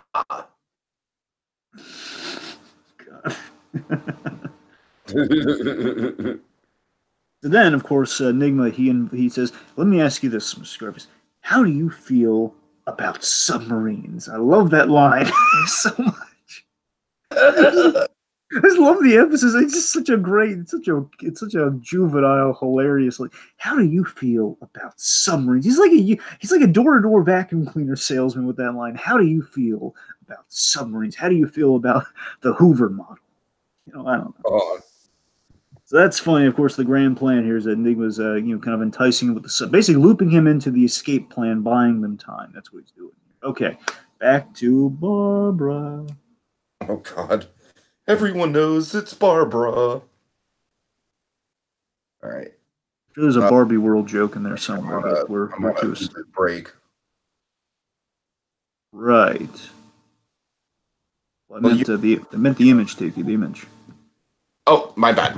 Okay. Gotcha. So Babs stops by because it's a Barbie world after all. She stops by. I'm a Barbie girl in a Barbie world. Yep, that's her credo. It's made of plastic. Yep. So Barbara stops by and she basically, and here's the plot hole right here. This is there's a plot hole in the episode. She says she stops by to give Gordon the tip, saying the bartender overheard them saying the kid. Wait, hold on. Are we? I think we're skipping over a Bullock scene. Oh yes, you're right. I'm sorry. Yeah. It's a brief one. That's why I skipped it. Sorry about that. Yeah. It is a brief one, but just it's important. Though. Yeah. So Bullock, Bullock's taking Dix into the locker room, and he's asking like, we made the girl into a murderer, essentially. You and I did this. He's kind of questioning. Importantly, he's just kind of saying, you and I did this. So again, I love that you can tell something's off in this scene if you pay really close attention. Where he's just wheeling him into the locker room, and he's just confronting him, saying, you and I did a bad thing. Where Bullock's been so dodgy about the whole thing. But again, he has a conscience, but then again, he's getting behind him, and then he got behind him, like. And he's taking off his towels like, oh no, I know what's happening here. God. And then Bullock, of course, we know that Jane's escaped, and now with a tie is getting revenge on Dix. Horrible revenge. Yeah, it's pretty horrific. Oh yeah, strangling a wheelchair-bound Anadea. Oh God, she's killing Tully. Oh God, not Tully. He's killing Mr. Tully. Oh, man. Anyways, then Barbara stops by with a clue for Jim that the bartender overheard them saying, the kid's guilty, too. The kid's guilty. Something along the lines of the kid's as guilty as any of them. Uh-huh. And here's the flaw of the episode. And you and I, I'm sorry, you and I weren't actually in the episode, but you and I were. I wish. Yeah, in the sirens, is like toasting, like, hey! Dragon, we might not have the best Gotham podcast on the internet, but god damn it, we have the longest one. That is true. Okay, so what happens is it's a flaw because we were in that scene and we saw that no, this was not that line was not said at all. The bartender was there, like, no, the kid was. I kept doubling back. So, did I miss that the first go around? Like, no, the kid was never mentioned. Where's she getting this information from? Uh-huh. A bit of a plot hole there. So then Jim off, and this is a really nice bit here where she questions Jim's offer from earlier and says, I'm sure when the government comes in here, when I get locked up, I'm on some sort of list, right? Which means they're going to lock me up, which means you ipso facto get my kid because it has to go somewhere, and you're the father. He says, I don't want that to happen. And I love that Jim does have an easy out for that. He's going to get the kid anyway, but he doesn't want that to happen. Again, Jim being a good person. I love this. Yeah, yeah. And it's really nice. I love that there's a genuine. She genuinely believes, at least my read on it, is that she genuinely believes that Jim wants to give her a chance in the baby's life, which is again is a lot farther than again Jim's kind of grown a little bit in the last episode where he's going to learn that I got to believe that Barbara can change as well, which means I got to give her the benefit of the doubt. And, again, I slept with her for a reason. Again, I saw something in her. Maybe it's not a lost cause. Sure. So she's considering the offer where again she kind of has an out with the submarine, but she's giving a little pause. I'd like to think. So then we have the two Bullocks realization. I love this two Bullocks realization, by the way. But so Jim's looking for Bullock. They're going to ask about the kid here. So then Bullock comes downstairs. He comes and says, "Where's Dix?" Says, "I didn't go anywhere with Dix." I love how passive it is. Just so it's like dialogue it's just like a first take sort of thing. It's casual with Ben McKenzie. He just says, where he just walks in and says, "I ain't going with Dix." It's so casual. They have wait, if you're here, they realize okay, two Bullocks, and they go to the locker room. They find Dix dead. Bullocks. I love how Donald Logue plays how affected he is by the yeah. And then they go on lockdown. So GCPD's on lockdown. Meanwhile, we're back in kind of the subterranean area close to the sewers. Okay. We have a great fight. It's a really good fight scene. You got to give him that. And that's Tank Scorpio. Speaking of Albert Brooks, anyways. Dude, you got to admit, that's one of the best Tank Scorpio, or that's one of the best Albert Brooks pieces of voice work. No Marlon, but it's great. Anyway. So, the point is we have a really Homer, I gotta tell you, I'm really disappointed, but you gotta do what's right by your family. Anyway. Go ahead. So, they have a really great fight sequence. And again, if we're Killer Croc, it might be perfect, but again, it's cool all the same. A really great fight scene where, they've saved Hank, they tell him to get out of there, and meanwhile, Bruce saves Alfred. And we have this great bit to summarize a little bit here. It's really good action scenes. Again, this really big giant of a guy with these razor sharp, kind of fingernails. These are essentially steel fingernails. Just kind of slashing the place, and he's getting into it with Alfred. And Bruce saves Alfred awesomely. Oh my god, I love this so much. I was putting my fist in the air. Just wasn't throwing rocks, man. Throwing rocks. No, it's not rocks, Tiki. He's throwing the claws from. Oh, I'm sorry. Yeah, you're right. Essentially, almost like a shuriken batarang. He's throwing these again with precision. He's throwing them like a batarang at Croc. At Croc here, which frees Alfred. And then he tosses Alfred tosses him the flashlight, and he basically starts beating this fake Croc up here. And here's the thing: I think the would have solved it for me. He would have made it a lot more palatable if they just kept him entirely in shadow, because he would have looked green enough if he were in shadow more. Because I love what they're doing. I love that they keep him in shadow for the most part. Because if you're going to do Croc on a budget, that's one thing. And again, they kind of made him look Croc-esque. And if they just kept him more in the shadows, I think it might have been perfect. I don't know. Sure. Anyway, so then Alfred's really going to town on him. This is a big moment here. Alfred's going to town on him to the point where he's saying, "Stop!" Again, this is totally a role reversal for Alfred and Batman right here. Now, I doubt this was intentional, but again, a perfect world. Bear in mind, the show's only has so many episodes; they'd never be able to do this. But in a perfect world, our Killer Croc saying "stop" reminds me of the recent thing they did in the Batman Earth 1 books, which kind of inspires the Alfred we have in the show. In the second volume of Batman Earth 1, we introduced Killer Croc, but a much more kind of civil Killer Croc who can actually speak, and he's just a little bit more, Batman kind of redeems Killer Croc. Suicide Squad Killer Croc? Yeah, but better. Uh-huh. Yeah. It's like the most human Killer Croc. Worse than Suicide Squad. Let me put it to you this way. It's the most human Killer Croc you've ever seen, where Killer Croc actually kind of gets redeemed by Batman. It's really interesting stuff. Uh-huh. So the point is, again, Alfred's going to town here, almost beats him within an inch of his life, and Bruce stops him. So big moment. All right. Speaking of big moments, Oh boy. So GCPD's on lockdown, and which brings us to the two Dragon, I barbers. just want to point out that we've been going on for about 2 hours, so let's try and wrap it up as quickly as we can. All right. Okay, so we have two Barbaras. We have two Barbaras. One walking out. Barbara. Importantly, Barbara walked in with this really silly looking coat, this really silly big looking coat on, and she got it's like it's a big fancy coat. She's had like a blood stain. So it's like the old movies where you can tell what the real one is by the little details. Like she has blood on the coat. The fake one has blood on the coat. And again, the question like, did she? The real Barbara comes out and she's just like, "What the hell?"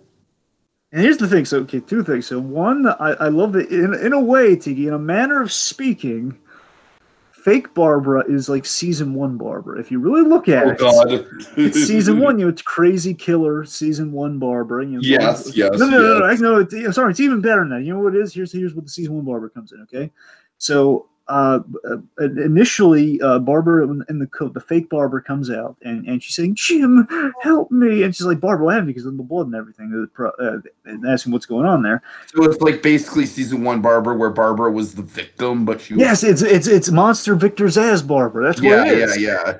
So she's hamming up and not knowing. Again, she's thinking it's season one Barbara. Again, basically, she like read the script of like, okay, this is how Barbara Keene usually is, and she made them her first mistake there. Right. Then, of course, real Barbara. Again, it's like season one Barbara, then season five Barbara, which is much better walks. Season five Barbara is just like, what the hell?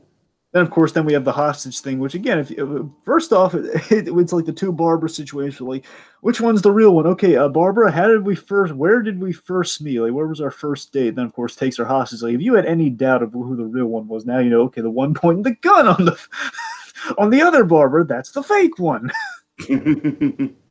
They're like, shoot her! It's me, you idiot! I just love like it's that thing. You can tell Bullock has that great line. Says, "I think that sounds like the real Barbara." Yeah. So then, of course, he has the question. Of course, like, okay, now the gun's drawn, or now we know exactly who the real one is. So they can't take the shot because Barbara's with child and it's a risk. And then Barbara elbows, fake Barbara. And I got to tell you, it's kind of risky. She goes down here, she's kind of clenching her stomach. That's a really risky move for her early in the pregnancy. Mm. Anyway, so Bullock gives chase. Meanwhile, back to Scarface and the ventriloquist here. All right, you want me to switch the image one more time? Yes, switch it one more time. So okay. Scarface and the ventriloquist, they talk things over as Penguin and Riddler do the same. So Enigma essentially Penguin's chastising, like, "What are you doing? Cutting him in on our action. What's wrong with you?" And Enigma saying, "No, I bought us time and I saved your life. By the way, you're welcome." So he asked Penguin to keep him busy because he has a plan to save their bacon. He says, "Look, just keep him busy. I'll give you the signal." What's the signal? Of course, then now they're kind of caught by Scarface and ventriloquist who've made a decision. They're going to keep the smart one. They're going to keep Enigma, but they're going to kill Penguin. Which leads to again Penguin doing what he does best and kind of begging for his life and kind of reasoning with people as he's about to die. He's been doing it ever since season one. It's what he's best at. So he's trying to convince Penn. Which, by the way, just in case I'm undersold, the smart one can keep sucking air, but the Penguin ain't so lucky. It's a great line. So again, in case I didn't get in officially, this one again, the Penguin is not making the best argument for himself here because he kept getting Penn's first name wrong. It's Arthur Penn, and it keeps calling him Arnold Penn in reference to Arnold Wesker. And so it's just right. He hasn't been doing himself any favors, but I got to tell you, Robin Lord Taylor doing what he does best here. He's actually, he sold me on it. I got to be honest. Where he's convincing Penn by the fact that, hey, I've never asked you to kill anyone. I never did that. And again, Penn's kind of starting to take pause. And this is how you take down the ventriloquist. You take the ventriloquist down one of two ways, of which they implement both, Tiki. They implement both ways of taking down the ventriloquist here. You have the psychological way. Penguin's reasoning with him, but then ventriloquist is starting to say, "But you made Penn starve over your dog. Your dog was eating steaks," which we saw, when Penn was eating nothing. Then Penn, this is cool, and again, this is a psychological thing of it all, which I really appreciate. Where, you didn't treat me like a friend. You're not my friend. Realities are basically kind of melding at this point.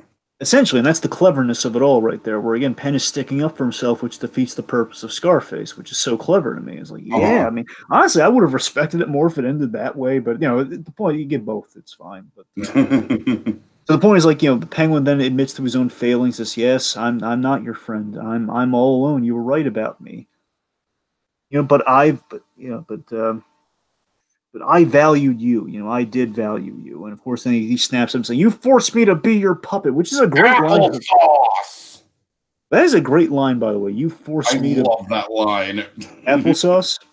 Yes. Yeah, applesauce is great, but I mean, it's Delivery. Applesauce. Applesauce. It's like a 1940 gangster's version of swearing. Love it. No, but seriously, I love the.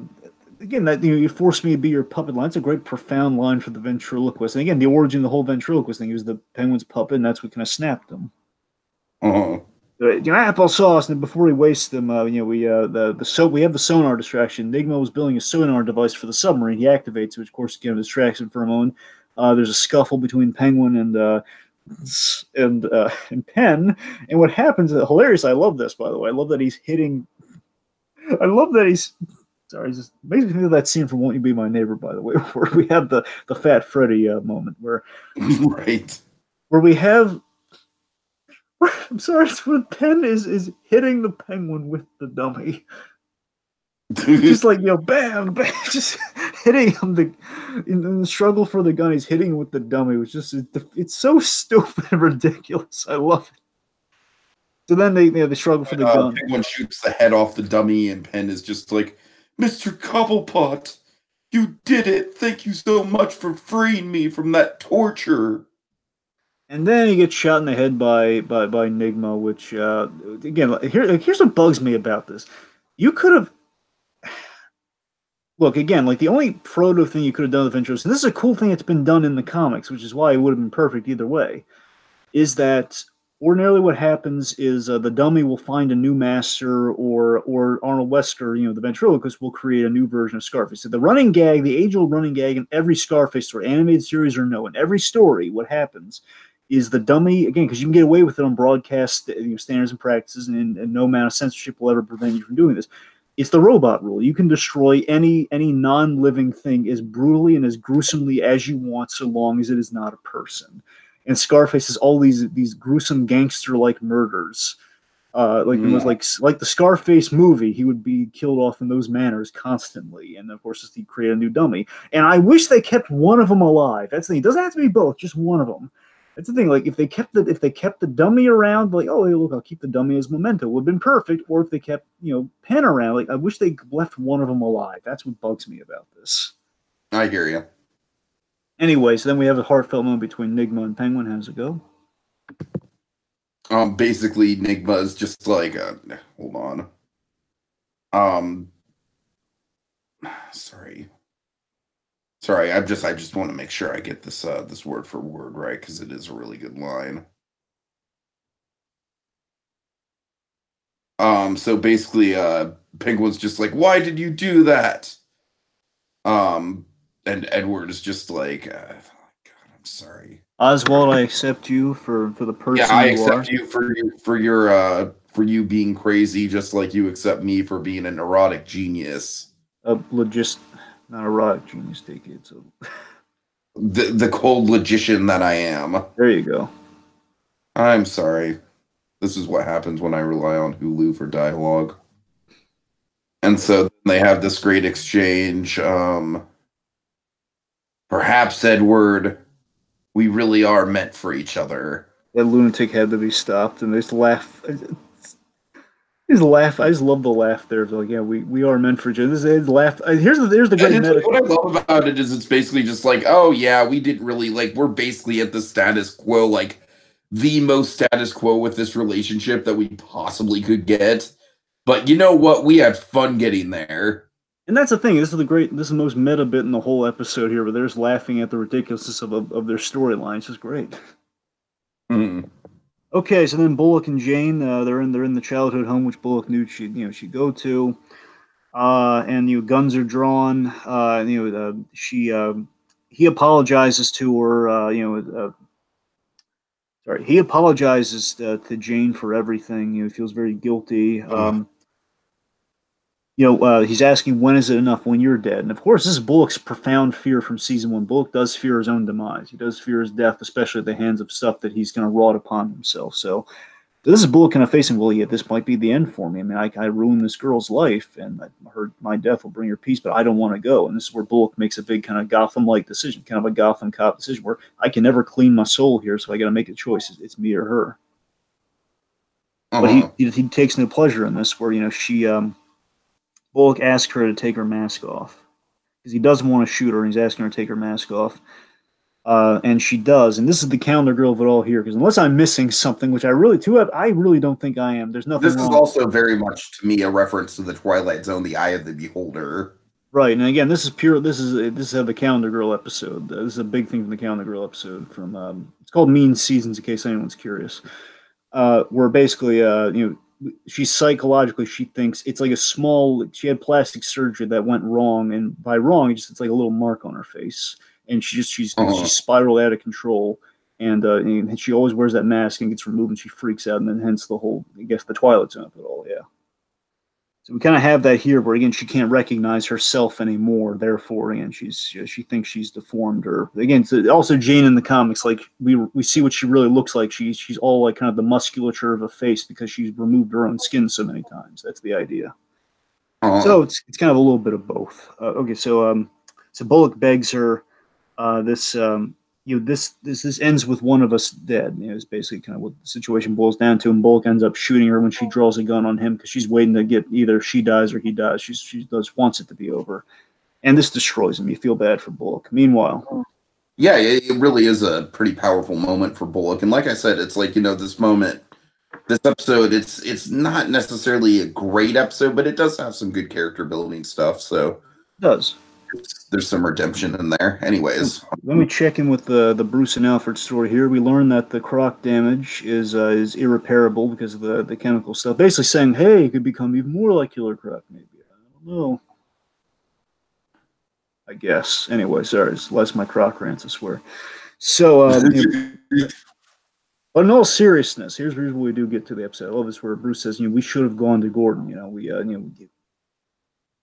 We should have gone there, and Alfred justifies. Basically, Alfred is justifying a Batman. He's justifying maybe the city needs someone to protect them. And again, he's kind of formulating the mission there, but again, he's formulating it for the wrong reasons, which Bruce calls him on right here, which is great.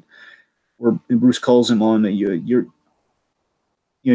fueled. You did all this because you've been fueled by guilt over Wayne Manor, and of course, Alfred's. Again, it's a really great moment here where I love the Alfred. It's not your fault, and then Alfred, I love how staunch Alfred is. Like, oh, I don't know. I think it is Master Bruce. Like, it really, like, he goes into, I feel like I did. I feel like I wasn't strong enough. I have this whole line here, Dragon, to fight Tetch or that bastard Valeska. I feel like because of my weakness, you lost your last tie to the past. And you lost your home, Master Bruce. Go ahead. What I love about this is it's kind of the butler's duty to protect the manor and the tie to the past being the home, especially being the home. Exactly. So I love that. Then of course Bruce has this really heartfelt line here where he says, "Look, part of being a family is we can be strong. Is being strong for each other." So yeah, it's like, how did you get so smart? And he says, I had a good teacher. Oh, it's really beautiful, heartfelt. That is just like a freaking Hallmark moment right there. It is, and again, it's like years and years as we've kind of seen through the show, and as it's going to be in the future, presumably for again the Batman show will never get. It's the idea that it's like Alfred always being there to kind of pick Bruce up in his dark, dire moments, and of course vice versa, and we kind of seeing that kind of cemented, that bond being cemented in moments like these. It really speaks volumes. All right, I can deliver this next bullet scene word for word if you want. All right, well, I guess to set it up, Bullock basically. Okay, so in the aftermath of things, Bullock tells Jim the whole story. How's it go? Victoria Cartwright killed her husband. After we arrested her, she admitted it. Later, she recanted, but the physical evidence wasn't there. I was a new cop. I wanted to make detective. So Gordon's like, so you leaned on Jade, and Bullock's like, yeah, we coursed a statement out of her to put her mother away. The woman was guilty. Later, I found out the husband beat the mother and Jane. I didn't know till after. Then Gordon's just like, the bartender overheard Jane say something about the kid's guilty too. Meaning she met the young cop. Then the camera just kind of stoically pans around to Bullock. She met you. Bullock's like, I knew something was wrong. I felt it.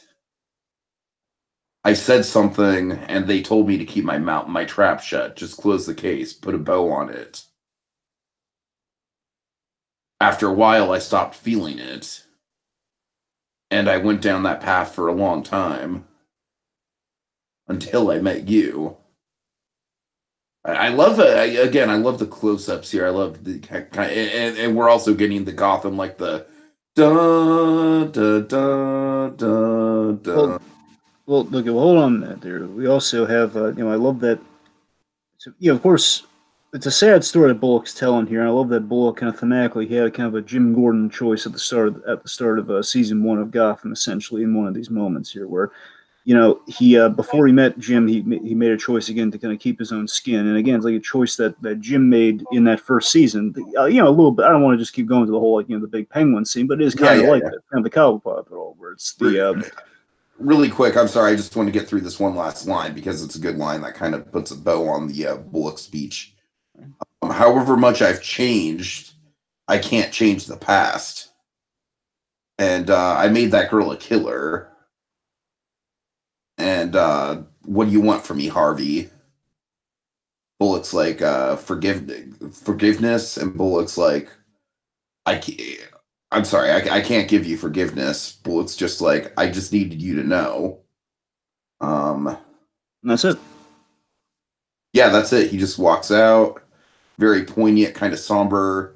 It's another film noir ending, I'd say, but instead of being the femme fatale film noir, it's kind of like the falling out between the two partners film noir. You know what I mean? It's the idea of a no happy endings in Gotham sort of thing. Right, right. It's the idea, again, Bullock, he had made kind of the opposite of Gordon's choice would have been like season 1 where, you face the system, challenge the system, don't make the Cobblepot choice where you're going to, if the mob's putting pressure on you, for the corruption of the city, you kill a guy because you're told to, don't, Bullock was just kind of a cog in a corrupt system where Jim challenged that, and again, that's kind of what. Again, of course, he met Jim, which kind of changed all of that for him. Again, over the course of the series, Bullock's been on the straight and narrow, but now he's. I guess what they're saying, getting into the kind of the no man's land link up of it all, is that Bullock is now looking back on everything he's done. I think what the show is trying to get at here. Sorry, I'm just getting a little broad here. I think what Bullock's kind of realizing is that, okay, well, I'm at the point that I've always talked up throughout the series, where there's going to be a point where even if we change things, it's not going to erase the things that we've done. And now Bullock's kind of living with the choices that he's made and kind of realizing, yeah, it's harder than I said it would be. Sure. But again, he wants Gordon. He wants Jim to know, and this whole episode's been about Jim and Bullock having some trust issues, and again, Bullock's letting him know the whole story, no matter how hard it is. And again, Jim's faced a lot of hard truths himself this season with the government and everything. So it's all relative. All right, so getting into Spec Dragon, I'm going to try something new. I'm going to react to the promo for the first time live on air. You ready for this train wreck? Okay. All right, let's see. The episode is the trial of Jim Gordon.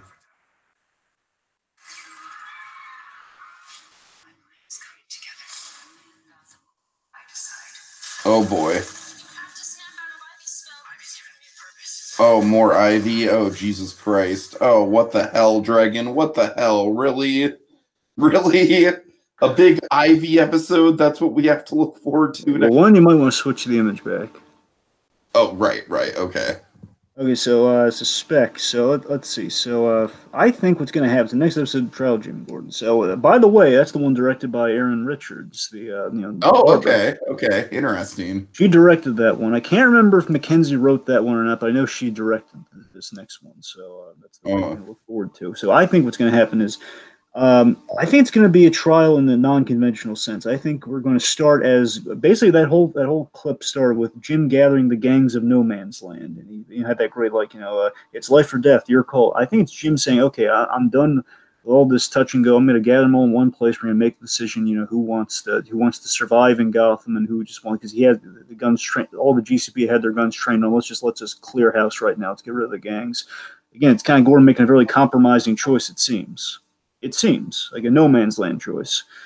But primarily, I think what's going to happen is he's going to start off again. It's going to be a bait and switch. We think we're going to do a trial like that, like kind of an ordinary trial, which you and I have been speculating for the whole season at this point.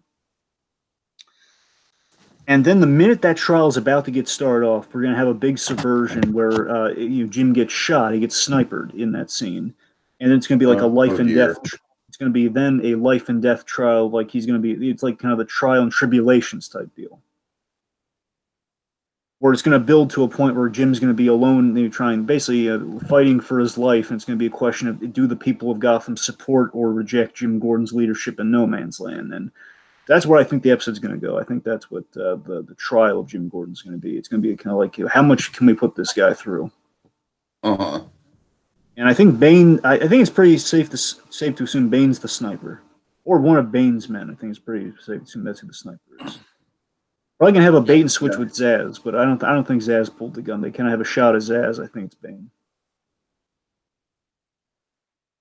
Who I'm betting is going to be reintroduced by the end of the episode. I think we're going to reveal at the end that it was Bane who pulled the trigger, and of course the next episode's called after that is called I Am Bane. So I'm pretty sure that's where we're going to do the whole proto Bane of it. That makes sense. Sure. That's my call. In regards to Ivy, the Bane, that would be 3 episodes left in the series. We'd have 2 episodes to wrap that up after that. That all tracks. And we do have all the episode names, by the way. Oh, we do. Okay. If I'm remembering correctly, okay, so 10 is I Am Bane, 11 is okay, I'm sorry, 11. I'm blinking because 11 is very similar to Nothing Shocking. It's one of those titles where it's something along the lines of I can't believe they did that. It's something. I'm sorry, I'm blanking on 11, but importantly we have episode 12. Episode 12 is the beginning. It's either the beginning or in the beginning. So that's what 12 is. Uh-huh. The point is, in the beginning, little Batman Begins, kind of neat. Nice. The point is, it's a really great build-up for the, it's a great build-up for the beginning of Batman, man. If we're going to see Batman that last episode, it's going to be cool. Sure. Okay, but here's the real thing that gets me jazzed about Ivy's coming back. There's one thing that gets me jazzed. Really? You're jazzed about it, Dragon? Really? For one reason. Okay, all right. And this isn't a guarantee. I'm just saying they could be getting at this, and this could be neat if they do this right. So Ivy, I think she's trying to realize one of the great visuals from Zero Year next episode, which essentially means they bait and switched. Riddler was the big antagonist of Zero Year, where I think they're going to bait and switch Riddler with Ivy. So I'm not saying I'm saying we're still going to get that. You're saying that Ivy is going to be the big villain of the season? No. I'm just saying in the book that's what it was. What I'm saying is I think. Okay. I think Bane's still going to be our main antagonist. We're going to link up that wall shot and everything. I'm just saying before that we're going to make an attempt at a 0 year like setting, which is I think it's going to homage that. Where that ending was Gotham. That book's in 3 sections where you have. Dark City, so you have Secret City, Dark City, and Savage City. And Savage City is like kind of a really wild and kind of grass-covered Gotham. And I think Ivy's trying to turn. I think that's basically what the Ivy correlation is. I think Ivy's going to be trying to take some Riddler initiative from that story, where she's going to try to transform Gotham into something else, and she's going to try to kind of she's going to try to transform Gotham into her own No Man's Land, her own playground. And what they're doing, what I know they're doing next episode, at the very least, is this: they're pulling from Long Halloween. The chapter in Long Halloween, I think it's the Valentine's Day chapter, where Ivy mind controls Bruce Wayne, and basically he's fighting Catwoman. I think we're doing that here with Bruce going up against Selina, and we have this great bit where I love this line. It's just Ivy's given me a purpose. I love that line. I love how sure of himself Bruce Wayne is in that scene. That's going to be a great scene. Well, Dragon, I appreciate your enthusiasm, but I can't say that I share it because I just think that Ivy is just kind of a mess of a character, and for me, the less we see of her, the better at this point. I will remind you one thing with Ivy that may or may not change your tune. Probably won't, but I'm just going to give you one last thing. Okay? All right. Last time we had an Ivy Bruce Wayne experience like this, she's doing the same thing, scratching him in the neck, giving him purpose. Last time she did that, we had an episode that shaped Bruce Wayne profoundly with the big, he saw the image of the bat. Yeah, fair enough. So I'm saying I think we're gonna get the mission element from this episode. I think he's gonna facilitate. I mean, look, at the very least, I'm glad that we're wrapping up Ivy's story, but I don't know. All I'm saying is, like Zero, I think I'm not saying we don't need this chapter in the season. I'm just saying, like, for me personally, it's not really something I'm like overly excited about. Like, on Friday morning, I'm not gonna wake up and get on my Hulu and be like, oh boy, the new Gotham Ivy centric episode. I will look. All I'm saying is I look forward to where this is going specifically for the Bruce Wayne side of things, where again we're using a 0-year-like situation that will cause kind of be a big stake in getting Bruce Wayne to bed, where he's probably going to form the mission, which will lead to 2 episodes that are going to be another episode that's going to get us closer to the big. I think progressively in the next coming episodes, Bruce is going to get more and more into the suit. He's going to get progressively more and more. He's going to form the mission. He's going to get the gear, and then he's going to suit up, and he's going to be in the action. That's what I think is going to happen. All right. Okay. I guess, is there anything else with Spec? Oh yeah, let me check.